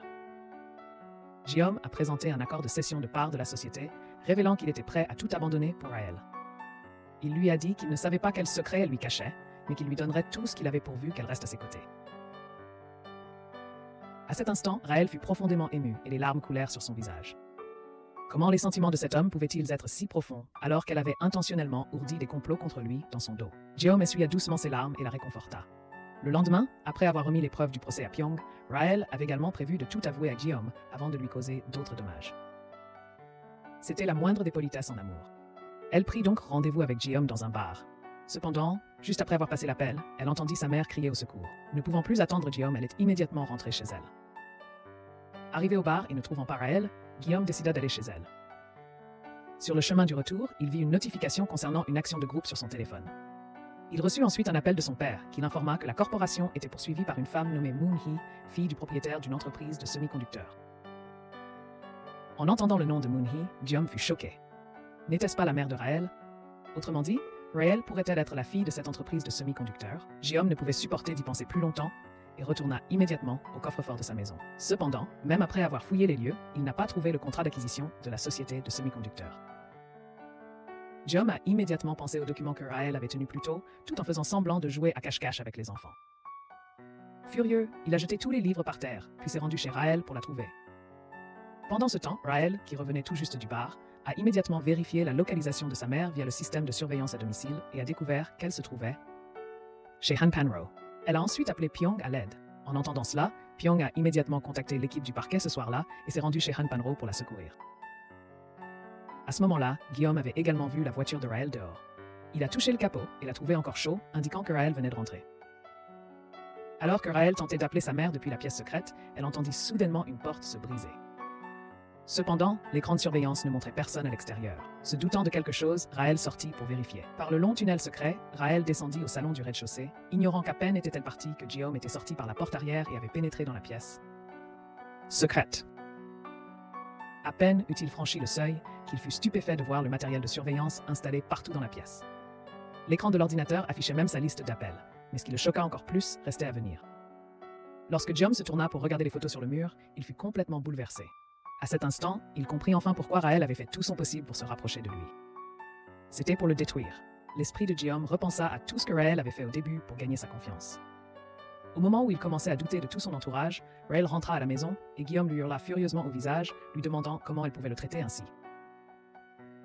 Voyant que Ji-Homme était sur le point de perdre le contrôle, Raël fut terrifié et essaya de sortir de la pièce, mais il la saisit. Ji-Homme questionna frénétiquement Raël, lui demandant si elle essayait de ruiner sa vie. Alors que Raël tentait de nouveau de s'échapper, Ji-Homme la jeta contre la bibliothèque. La voyant souffrir, recroquevillée par terre, Ji-Homme retrouva immédiatement un peu de calme et commença à regretter son accès de violence envers elle. Il s'excusa donc rapidement et essaya d'aider Raël à se relever, mais à ce moment-là, Raël était tellement terrifiée qu'elle le repoussa. Voyant le mur rempli de plans de vengeance et Raël l'évitant, Ji-Homme n'avait jamais ressenti un tel sentiment d'échec de toute sa vie que ce jour-là. Incapable de le supporter plus longtemps, il s'est effondré et a pleuré sans pouvoir s'arrêter. Pendant ce temps, la femme au bord de la mort était interrogée par le premier ministre sud-coréen. Malgré les tortures jusqu'à l'inconscience, elle refusait de retirer sa plainte contre lui. Han Panro a non seulement tué sa fille, mais a aussi volé son entreprise. Elle avait maintenant en sa possession des preuves des crimes de Han Panro, mais au dernier moment, elle a été capturée et emmenée dans une pièce secrète d'un manoir. Voyant que la femme était déterminée à ne rien dire, Han Panro est parti se reposer. Après leur départ, sa fille, Sora, est entrée dans la pièce secrète et a réveillé Moon-hee pour le mener. Sora voulait utiliser cette femme pour reconquérir le cœur de son mari. Cependant, à sa grande surprise, la femme se contenta de rire moqueusement. Moon-hee a déclaré que le mari de Sora ne lui reviendrait jamais. À ce moment-là, Sora, aveuglée par l'amour, ne prit même plus la peine d'y réfléchir. Elle ordonna immédiatement au garde du corps de sortir la femme de la pièce secrète. Cependant, ils tombèrent sur son père, qui revenait pour poursuivre l'interrogatoire, et il réprimanda Sora avec colère. Si Moonhee réussissait à déposer sa plainte, Han Panro passerait le reste de sa vie en prison. Mais Sora, toujours inconsciente de la situation, éclata en larmes en disant qu'elle ne voulait pas divorcer. Pendant que le père et la fille se disputaient, Moonhee a saisi l'occasion pour tenter de s'échapper, mais elle a été rapidement ramenée par les hommes de Han Panro. À ce moment-là, Han Panro, furieux, ramassa une pierre et frappa Moonhee. Le sang jaillit immédiatement, faisant crier Sora de terreur. Un garde du corps accourut pour vérifier l'artère carotide de Moonhee, puis il secoua la tête. Alors que tout le monde paniquait, le son des sirènes de police retentit soudainement dehors. Il s'est avéré que Pyong avait localisé l'endroit grâce au dispositif sur Moonhee. Après avoir reçu l'alerte, Han Panro ordonna rapidement à Sora et aux gardes du corps de ramener le corps au sous-sol. Ils ont ensuite nettoyé le sang sur les lieux. Lorsque Pyong a fait entrer la police dans la villa, Han Panro a immédiatement pris une expression comme s'il avait été dérangé pendant son sommeil. Quand Pyong lui a demandé de remettre Moonhee, Han Panro a feint l'innocence et a prétendu ne rien savoir. Cependant, Pyong ne s'est pas donné la peine de l'écouter et a immédiatement ordonné à la police de commencer les recherches. À ce moment-là, Sora, qui se cachait dans la pièce secrète, a été prise d'une sueur froide en entendant les recherches au-dessus. Mais finalement, rien de dangereux ne s'est produit, car Pyong n'a pas découvert où se trouvait Moonhee. Il était impuissant et n'a eu d'autre choix que de partir. De retour chez lui, il a dit à Rei qu'il n'avait pas trouvé sa mère. En entendant cela, elle s'est effondrée sur le canapé, incapable de se tenir debout. Pyong l'a réconforté en lui disant que la police continuerait les recherches et que tout irait bien. Rei lui a ensuite raconté comment Ji-Yum l'avait découverte à la base secrète. En entendant cela, Pyong s'est profondément inquiété et a immédiatement demandé si Guillaume lui avait fait du mal. Rei a secoué la tête. Pour l'instant, elle espérait seulement achever rapidement sa vengeance. Peut-être avait-elle des sentiments pour Guillaume, mais ses émotions devaient rester enfouies au plus profond de son cœur. Pendant ce temps, Han Panro a failli être découvert, ce qui l'a tellement enragé qu'il a brutalement battu Sora. Peu après, un subordonné est entré pour annoncer qu'il disposait du corps de Moonhee. Mais Han Panro, toujours furieux, enferma Sora dans la pièce secrète, malgré ses supplications et ses genoux à terre. Le subordonné jeta le corps à la rivière, mais le lendemain, un pêcheur le découvrit. Rei vit sa mère gisant à la morgue, et la douleur la poussa au bord du désespoir, allumant en elle une rage brûlante. Elle jura de venger Han Panro. Aux pompes funèbres, alors que Rei cherchait comment rassembler des preuves pour prouver que sa mère avait été assassinée, le personnel lui remit les effets personnels de sa mère. Le cœur brisé, elle ouvrit la boîte et commença à trier les objets lorsqu'elle toucha accidentellement quelque chose dans la poche de sa mère. En le sortant, elle fut choquée de découvrir qu'il s'agissait d'un enregistreur vocal. De retour à la base secrète, Rei lança immédiatement l'enregistrement. Dès le début de l'enregistrement, les bruits brutaux de la torture à mort de sa mère semblaient se jouer avec une vive intensité dans l'esprit de Rei. Elle mit l'enregistrement sur pause, la douleur intense la laissant sans souffle. Cependant, Pyong le relança et à leur grand choc, la suite de l'enregistrement mentionnait le meurtre de la mère biologique de Rei. Il y a de nombreuses années, sa mère avait également été jetée à la rivière par les subordonnés de Han Panro et la véritable coupable de sa mort était Sora. À cet instant, Rei était submergée par une haine si intense qu'elle pouvait à peine respirer. Pendant ce temps, Sora, comme si elle sentait l'intense haine de Rei, était recroquevillée de peur dans un coin de la pièce secrète. Mais ensuite, Moonhee, qui était supposée être morte, apparut dans la pièce, apparemment en quête de vengeance. Terrifiée, Sora poussa un cri perçant et vit bientôt Rei se tenir devant la porte. Mais tout cela n'était qu'une illusion de l'esprit de Sora. Elle frappa frénétiquement à la porte de fer et supplia qu'on la laisse sortir. Et le lendemain, le garde du corps vint effectivement la libérer. En voyant l'ambulance, Sora sembla entrevoir un dernier espoir et se précipita follement vers elle, criant et suppliant le chauffeur de partir vite. Pendant ce temps, Guillaume apprit également la mort de Moonhee, ce qui le poussa à se rendre aux obsèques. À ce moment-là, Rei se tenait devant l'hôtel funéraire, vêtu d'une tenue de deuil noir. Après avoir déposé une fleur blanche, Ji a de réconforter Rei, lui disant de ne pas trop s'affliger. Cependant, inopinément, Rei ignora ses paroles et dit qu'il devrait attendre de pourrir en enfer. Guillaume demanda précipitamment à qui elle faisait allusion, et elle répondit par 3 noms, Han Panro, Sora et Guillaume. Ji-Eum fut immédiatement stupéfait et essaya rapidement d'expliquer qu'il n'était aucunement impliqué dans le meurtre de Moonhee. Mais Rei ne lui laissa aucune chance de s'expliquer et joua à la place l'enregistrement de Moonhee de son vivant, puis le mit directement dehors. Après être sorti, il faillit s'évanouir sur place. Il se rappela comment il avait accusé sa femme de meurtre 5 ans auparavant. Mais à l'époque, il ne savait pas que la victime était la mère biologique de Rei, et il avait même aidé sa femme à dissimuler le crime. Maintenant, il en voulait profondément à sa femme de l'avoir entraîné dans ce pétrin. De retour chez lui, il trouva sa femme là. Ji-Eum, furieux, ordonna à sa femme de sortir. Il ne voulait pas rester une seule seconde avec une meurtrière. Mais Sora s'agenouilla et le supplia de pardon. Elle dit qu'elle ne s'attendait pas à reconquérir son amour, mais qu'au minimum, elle le suppliait de ne pas la mettre dehors. Si elle devait partir, son père la battrait à mort. Finalement, le cœur de Guillaume s'attendrit et il la laissa rester. Pendant ce temps, Raël avait également annoncé en ligne qu'elle déposerait plainte contre le premier ministre sud-coréen. Le lendemain, en un instant, le monde médiatique entier était en émoi, chacun discutant de la façon dont un homme politique pouvait commettre un meurtre. À ce moment-là, Han Pan-ro critiquait furieusement son garde du corps pour avoir laissé Sora partir. En apprenant que la fille du dirigeant de la société de semi-conducteurs d'il y a des années envisageait personnellement de déposer plainte, Han Pan-ro a été immédiatement pris de peur. Il a réalisé que sa seconde moitié de vie se passerait probablement en prison. La scène s'est ensuite déplacée vers Raël lors de la conférence de presse où elle a exposé les nombreux crimes de Han Pan-ro. Simultanément, Jang-chul, le subordonné de Han Pan-ro, est arrivé sur les lieux pour arrêter Raël. Mais face à une si grande foule de journalistes, il n'a pu pratiquement rien faire, alors que Raël, montant sur scène, apercevait l'homme qui avait assassiné son père. Et lorsque leurs regards se sont croisés, Jang-chul s'est immédiatement rappelé la scène d'il y a des années, où il avait adressé un sourire sinistre à Raël à l'hôpital après avoir assassiné son père. Quelques instants plus tôt, Raël lui avait rendu le même sourire. Après la conférence, Raël quittait la salle et a vu accidentellement Jang-chul faire son rapport à Han Pan-ro. Animée par une haine intense, elle monta rapidement dans sa voiture et klaxonna pour interrompre la conversation de Jang-chul. Voyant Raël dans la voiture, Jang-chul se mit à insulter et chercha à la confronter. Cependant, inopinément, Raël accéléra et fonça droit sur lui. Terrifié par la voiture qui approchait, Jang-chul sauta de côté, mais Raël n'avait aucune intention de le laisser s'en tirer. Elle fit marche arrière et lui roula sur la jambe, le faisant crier de douleur. Raël sortit alors de la voiture, et voyant Jang-chul se tordre de douleur par terre, se rappela le moment où il avait donné un coup de pied dans le cou de son père. Elle lui écrasa alors violemment la jambe cassée. À cet instant, le mari de Raël rentra des États-Unis, et après l'avoir appelé ma femme, Raël lui dit immédiatement de ne plus l'appeler aussi dégoûtant et d'attendre le châtiment, comme prix à payer pour avoir trahi la compagnie de semi-conducteurs cette année-là. Après avoir dit cela, elle est partie froidement. Pendant ce temps, en tant que secrétaire du président, Pyong a également organisé une conférence de presse. Il a spécifiquement mentionné avoir été blessé par les gardes du corps de Soras ce jour-là et a publiquement dénoncé une série de crimes commis par Han Pan-ro et ses associés. Cela a conduit au chaos sur les lieux. À ce moment-là, Guillaume était assis seul dans sa chambre, assistant à l'escalade de la situation. Incertain de ce qui pourrait arriver si le procès de Raël n'était pas arrêté, il s'est approché d'elle avec un dernier espoir et lui a demandé pardon. Cependant, Raël lui a dit que seule sa mort pourrait effacer la haine dans son cœur. Après avoir exprimé sa colère, Raël a quitté la pièce et s'est appuyée contre la balustrade avant de reprendre son souffle. Malgré avoir exploité Guillaume pendant longtemps, elle sentait encore l'amour sincère qu'il lui portait. Alors que Guillaume descendait, il rencontra inopinément Sora venue le chercher.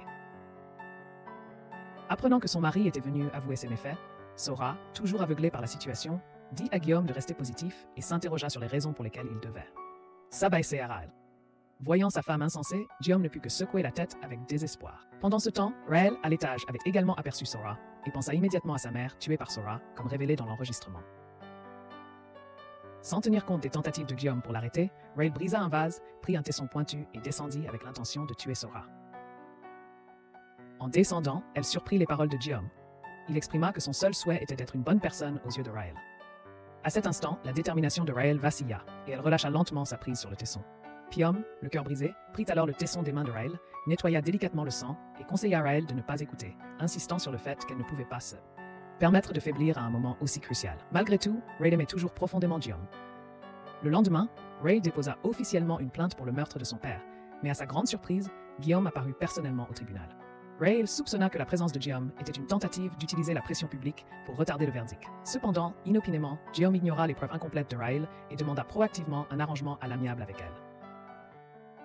L'avocat assis à ses côtés intervint rapidement, l'avertissant que s'il acceptait le règlement, il n'y aurait aucune possibilité de réfuter les accusations, ce qui équivaudrait de fait à un aveu de culpabilité. Cette action laissa tous les présents stupéfaits. Voyant les efforts actuels de Guillaume pour l'aider, la haine qui gelait le cœur de Raël commença à fondre sous sa chaleur. Pendant ce temps, Sora, après avoir vu à la télévision les nouvelles concernant Guillaume et Raël au tribunal, commença à ressentir de la jalousie face à la trahison de son mari. Sa secrétaire lui rappela que l'accusation de meurtre qui pesait sur elle était bien plus urgente. Sora était submergée par une série d'attaques et ne pouvait plus supporter la pression. Autrefois une femme riche et renommée, elle était désormais seule, gravant des motifs sur le miroir de sa brosse à dents avec un couteau tout au long de la nuit. Le lendemain, Raël et Guillaume se sont rencontrés au tribunal pour régler l'affaire. Le juge rappela à Guillaume que Han Pan-ro et Sora n'avaient pas donné leur accord et que par conséquent, toutes les preuves cruciales de l'affaire de meurtre intentée par Raël avaient été recueillies illégalement et ne pouvaient être présentées au tribunal. Si Guillaume acceptait le règlement à l'amiable, cela équivaudrait à un aveu de culpabilité. Mais il resta ferme et décida sans hésitation de régler l'affaire. Lors de sa conversation avec le juge, Raël a admis que, bien que la fabrication de son identité et l'installation clandestine de dispositifs d'écoute soient illégales, elle n'avait pas d'autre choix, ses parents étant décédés alors qu'elle n'avait que 15 ans. Raël regarda Guillaume, ne sachant pas comment lui exprimer ses sentiments. Ce qu'elle ressentait vraiment, c'était de l'amour pour Guillaume, mais elle ne le lui a pas dit. Malgré son amour profond pour lui, elle avait peur de le lui avouer, craignant que révéler ses sentiments ne la rende vulnérable. Raël savait que les preuves illégales qu'elle avait recueillies seraient inefficaces devant les tribunaux, alors Pyong a suggéré de semer délibérément la discorde pour les faire se détruire mutuellement en commençant par s'occuper de Guillaume. Après que Guillaume et Raël eurent trouvé un accord, il demanda proactivement que Raël soit emmené récupérer les affaires de sa mère.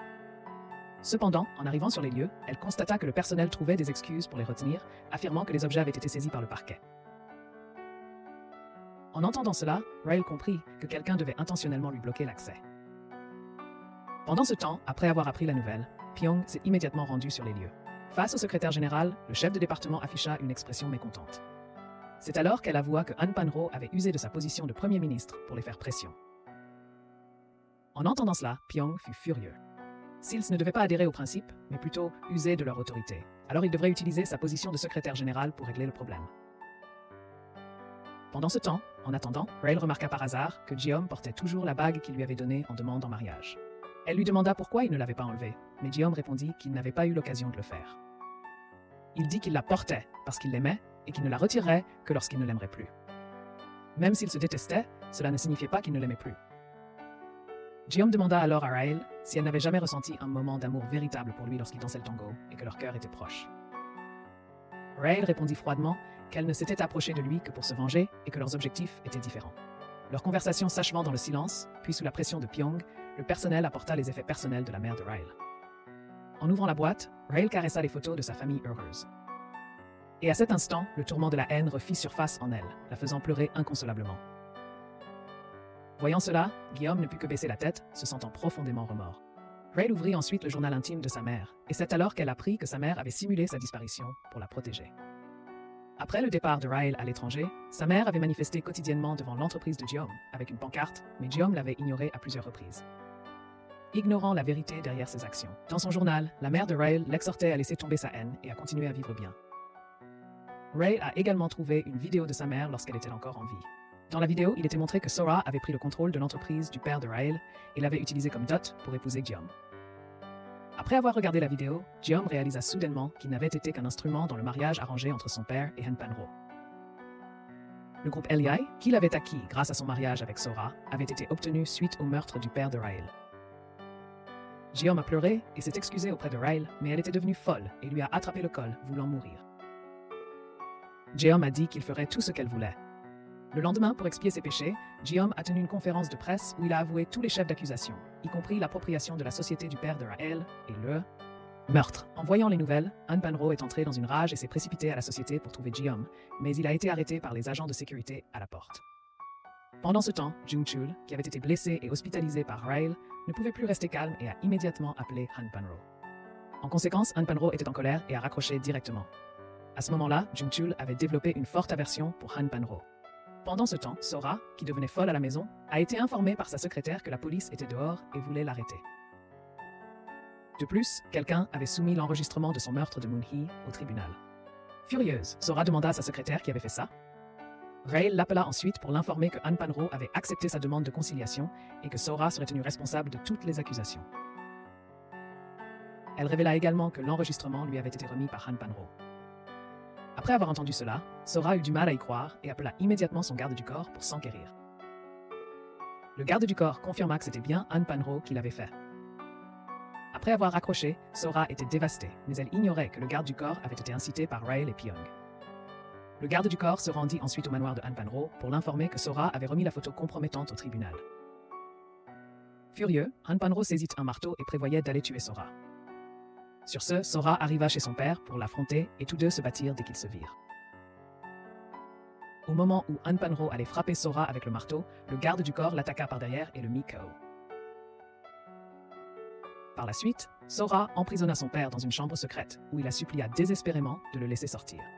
Il n'aurait jamais imaginé qu'un jour, il serait enfermé dans la chambre secrète qu'il utilisait pour commettre des meurtres en secret. De retour au manoir, Sora congédia tout le personnel de maison, y compris le garde du corps qu'elle avait autrefois chéri. Elle commença ensuite à planifier sa vengeance contre Raël. Pendant ce temps, depuis sa conférence de presse, Guillaume avait éteint son téléphone et avait disparu dans des circonstances mystérieuses. Après des recherches approfondies, la secrétaire découvrit un testament sur l'ordinateur de Guillaume et elle a rapidement trouvé Pyong et Raël. En entendant cela, Raël en pouvait à peine croire ses yeux. Dans son testament, Guillaume déclarait qu'il démissionnait de son poste de président et qu'il partait pour toujours afin d'expier le tort qu'il avait causé. Cela lui rappela immédiatement le moment où elle avait dit à Guillaume avec colère de disparaître, mais devant Pyong, elle avait gardé le visage impassible. Cependant, un rêve au milieu de la nuit lui révéla la profondeur de son attachement au destin de Guillaume. Au réveil de ce cauchemar, elle trouva ses mains trempées de sueur froide. À cet instant, la secrétaire de Guillaume l'appela pour l'informer qu'avant de disparaître, Guillaume avait transféré toutes ses parts à Raël. Guillaume ne laissait que ses biens personnels à sa fille. Après avoir raccroché, Raël ne put plus rester calme. Elle commença à craindre que Guillaume ne quitte vraiment ce monde de lui-même. Elle partit donc immédiatement cette nuit-là pour retrouver Guillaume. Finalement, elle le retrouva à l'église où il lui avait auparavant fait sa demande en mariage. En voyant Guillaume sain et sauf, Raël ne put plus se leurrer et abandonna complètement son déguisement. Elle admit qu'elle avait vraiment eu très peur qu'il lui arrive quelque chose. Voyant l'expression de douleur sur le visage de Raël, Guillaume ressentit une vague d'émotion et la serra immédiatement dans ses bras. Pendant ce temps, déterminée à se venger, Sora appliqua une nouvelle couche de maquillage au ton sombre. Plus tard, la secrétaire appela pour signaler qu'ils avaient retrouvé Guillaume et Raël à la villa en bord de mer. Après avoir raccroché, Sora sortit une boîte noire, l'ouvrit et découvrit une arme à feu à l'intérieur. Alors que Sora envisageait de tirer sur Raël, Jungchul, blessé à une jambe, arriva. À ce moment-là, Sora avait pleinement l'intention de laisser son père mourir dans la chambre. Secrète. Elle a directement menti en disant que son père s'était enfui avec l'argent, ne laissant que 2 lingots d'or. Elle a ensuite persuadé Jungchul de se joindre à elle pour tuer Raël. Jungchul, lui aussi furieux, accepta et conduisit avec Sora à la villa de Guillaume. Pendant ce temps, à la villa, Raël avait complètement baissé sa garde et Guillaume était également très heureux. Les deux profitaient de leur temps ensemble, insouciants du danger imminent. Pyong, ayant appris que Sora allait retrouver Raël, réalisa le danger et se rendit chez Raël cette nuit-là. À cet instant, Jungchul et Sora fonçaient vers la villa, pris de panique. Raël s'était endormie dans les bras de Guillaume, mais le cauchemar précédent revint, la réveillant en sursaut. Le rêve de la mort de Guillaume ressemblait à un présage de ce qui allait arriver. Guillaume, inquiet, consola doucement Raël, lui disant que ce n'était qu'un rêve. Raël serra Guillaume fort et le supplia de ne pas songer à quitter ce monde. Il lui demanda alors quel était son souhait, et Raël répondit qu'elle voulait vivre heureuse avec lui. Guillaume voulait vivre une vie simple avec elle. De tels vœux simples semblaient pourtant extravagants pour 2 personnes qui avaient été ballottées par le destin. À cet instant, Jungchul était arrivé devant la villa. Il avala une poignée d'analgésiques et jura de détruire la femme qu'il avait rendue infirme. Il prit ensuite un marteau et se dirigea vers la villa. Voyant Raël et Guillaume dans la pièce, il appela immédiatement Sora et lui demanda d'éloigner Guillaume. Elle comprit rapidement et ordonna à ses subordonnés d'utiliser le téléphone de sa fille pour appeler Guillaume, puis de raccrocher. Sora utilisa ensuite son talent d'actrice pour faire croire à Guillaume que leur fille avait disparu. En entendant cela, Guillaume fut très inquiet et se précipita hors de la villa sous la pluie. Cependant, en regardant en arrière, il vit que les lumières de la villa venaient de s'éteindre. Guillaume comprit immédiatement que c'était le plan de sa femme et retourna en courant à la villa. À ce moment-là, Jungchul avait déjà fait irruption dans la villa. Voyant le marteau dans sa main, Raël ne put que reculer. Après avoir évité de justesse 2 attaques, Raël ramassa un objet décoratif sur la table et frappa avec force la jambe blessée de Jungchul. Elle prit ensuite un marteau et frappa de nouveau sa jambe. Cependant, Jungchul la fit inopinément tomber d'un coup de lampe. Il saisit ensuite la gorge de Raël fermement, la faisant lutter désespérément. Juste au moment où elle était en danger, Guillaume revint. Voyant Raël blessé, il perdit toute raison et se précipita pour étrangler Jungchul. Malgré les supplications de Jungchul, les yeux de Guillaume étaient remplis de rage. Lorsque Raël réussit à intervenir et à arrêter Guillaume, elle découvrit que Jungchul était déjà mort. Guillaume regarda ses mains ensanglantées et réalisa qu'il avait causé un désastre. Pendant ce temps, Sora attendait dehors la villa des nouvelles de la victoire, son anxiété grandissant lorsque Jungchul ne se manifestait pas et que ses appels restaient sans réponse. De l'autre côté, après s'être calmé, Guillaume conseilla à Raël de bien vivre désormais et déclara qu'il allait se rendre. Il insista sur le fait que cette affaire ne la concernait pas. Raël le contredit immédiatement en entendant cela. Alors qu'elle s'apprêtait à se rendre au poste de police avec Guillaume, Raël a soudainement ressenti un vertige et s'est effondré dans ses bras. Il s'est avéré que Guillaume avait prévu d'assumer seul la responsabilité. Il avait donc glissé un somnifère dans sa boisson avant leur conversation. Tôt le lendemain matin, Pyong est finalement arrivé. Après que Guillaume eut expliqué ce qui s'était passé, Pyung a suggéré qu'il pourrait utiliser sa position de conseiller pour présenter l'affaire comme une légitime défense. Pendant que Ji-Young et Pyung sortaient pour s'occuper du corps, Sora a profité de l'occasion pour enlever Rael. À leur retour à la villa, il était trop tard. Après avoir vérifié les caméras de surveillance, Ji-Young a immédiatement pris la route en poursuite. Sur la route côtière, Ji-Young et sa femme ont réalisé une course dangereusement rapide. À ce moment-là, Sora avait complètement perdu la tête et, ignorant les avertissements de son mari, avait accéléré à plus de 300 km/h. Au milieu des secousses violentes de la voiture, Rael reprit finalement connaissance. Elle détacha silencieusement la corde de ses mains, puis saisit Sora par le cou par derrière, la faisant halter en la étranglant. Le volant commença à perdre le contrôle, et après avoir zigzagué, la voiture percuta violemment le trottoir et s'arrêta. À l'intérieur de la voiture, Sora, qui reprit connaissance la première, poignarda immédiatement Rael à l'estomac avec un couteau, provoquant une hémorragie. Cependant, Rael rit de manière maniaque en disant que quoi que Sora fasse, elle ne gagnerait jamais le cœur de Ji-Young. À ce moment-là, Sora était complètement dérangée. Au moment où elle allait poignarder à nouveau Rael, Ji-Young et Pyung arrivèrent enfin. Ji-Young maîtrisa rapidement sa femme dérangée, tandis que Pyung sortait Rael de la voiture. Ji-Young verrouilla ensuite la portière, ignorant les cris de Sora qui voulait sortir, et dit simplement « Je suis désolé ». Sora, entendant cela, fut stupéfaite et un pressentiment immédiat l'envahit. Ji-Young regarda Rael à l'extérieur de la voiture avec désespoir, se souvenant d'un vœu qu'elle avait exprimé. À cet instant, il était déterminé, si lui et sa femme ne mangeaient pas, le vœu de Rael ne se réaliserait jamais. Avec cette résolution, il démarra la voiture et roula. Rael comprit aussi les intentions de Ji-Young. Ignorant sa blessure, elle se releva pour le poursuivre et lui cria de s'arrêter. Mais ses cris ne purent faire revenir Ji-Young.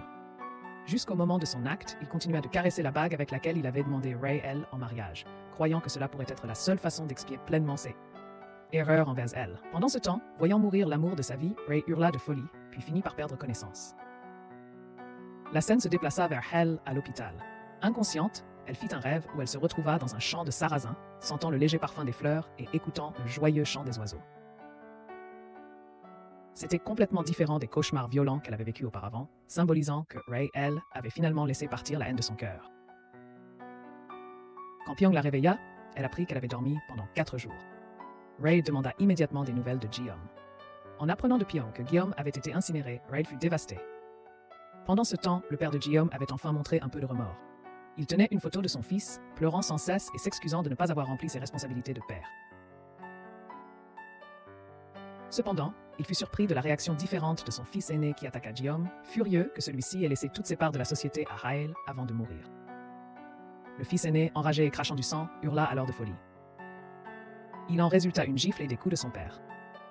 Quelques jours plus tard, Rael et Pyung rendirent visite à Sora à l'hôpital.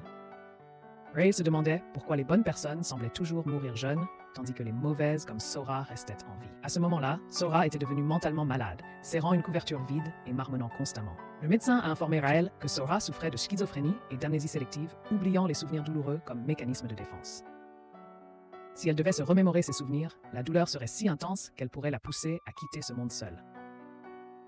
Après le départ du médecin, Rael entra lentement dans la chambre d'hôpital.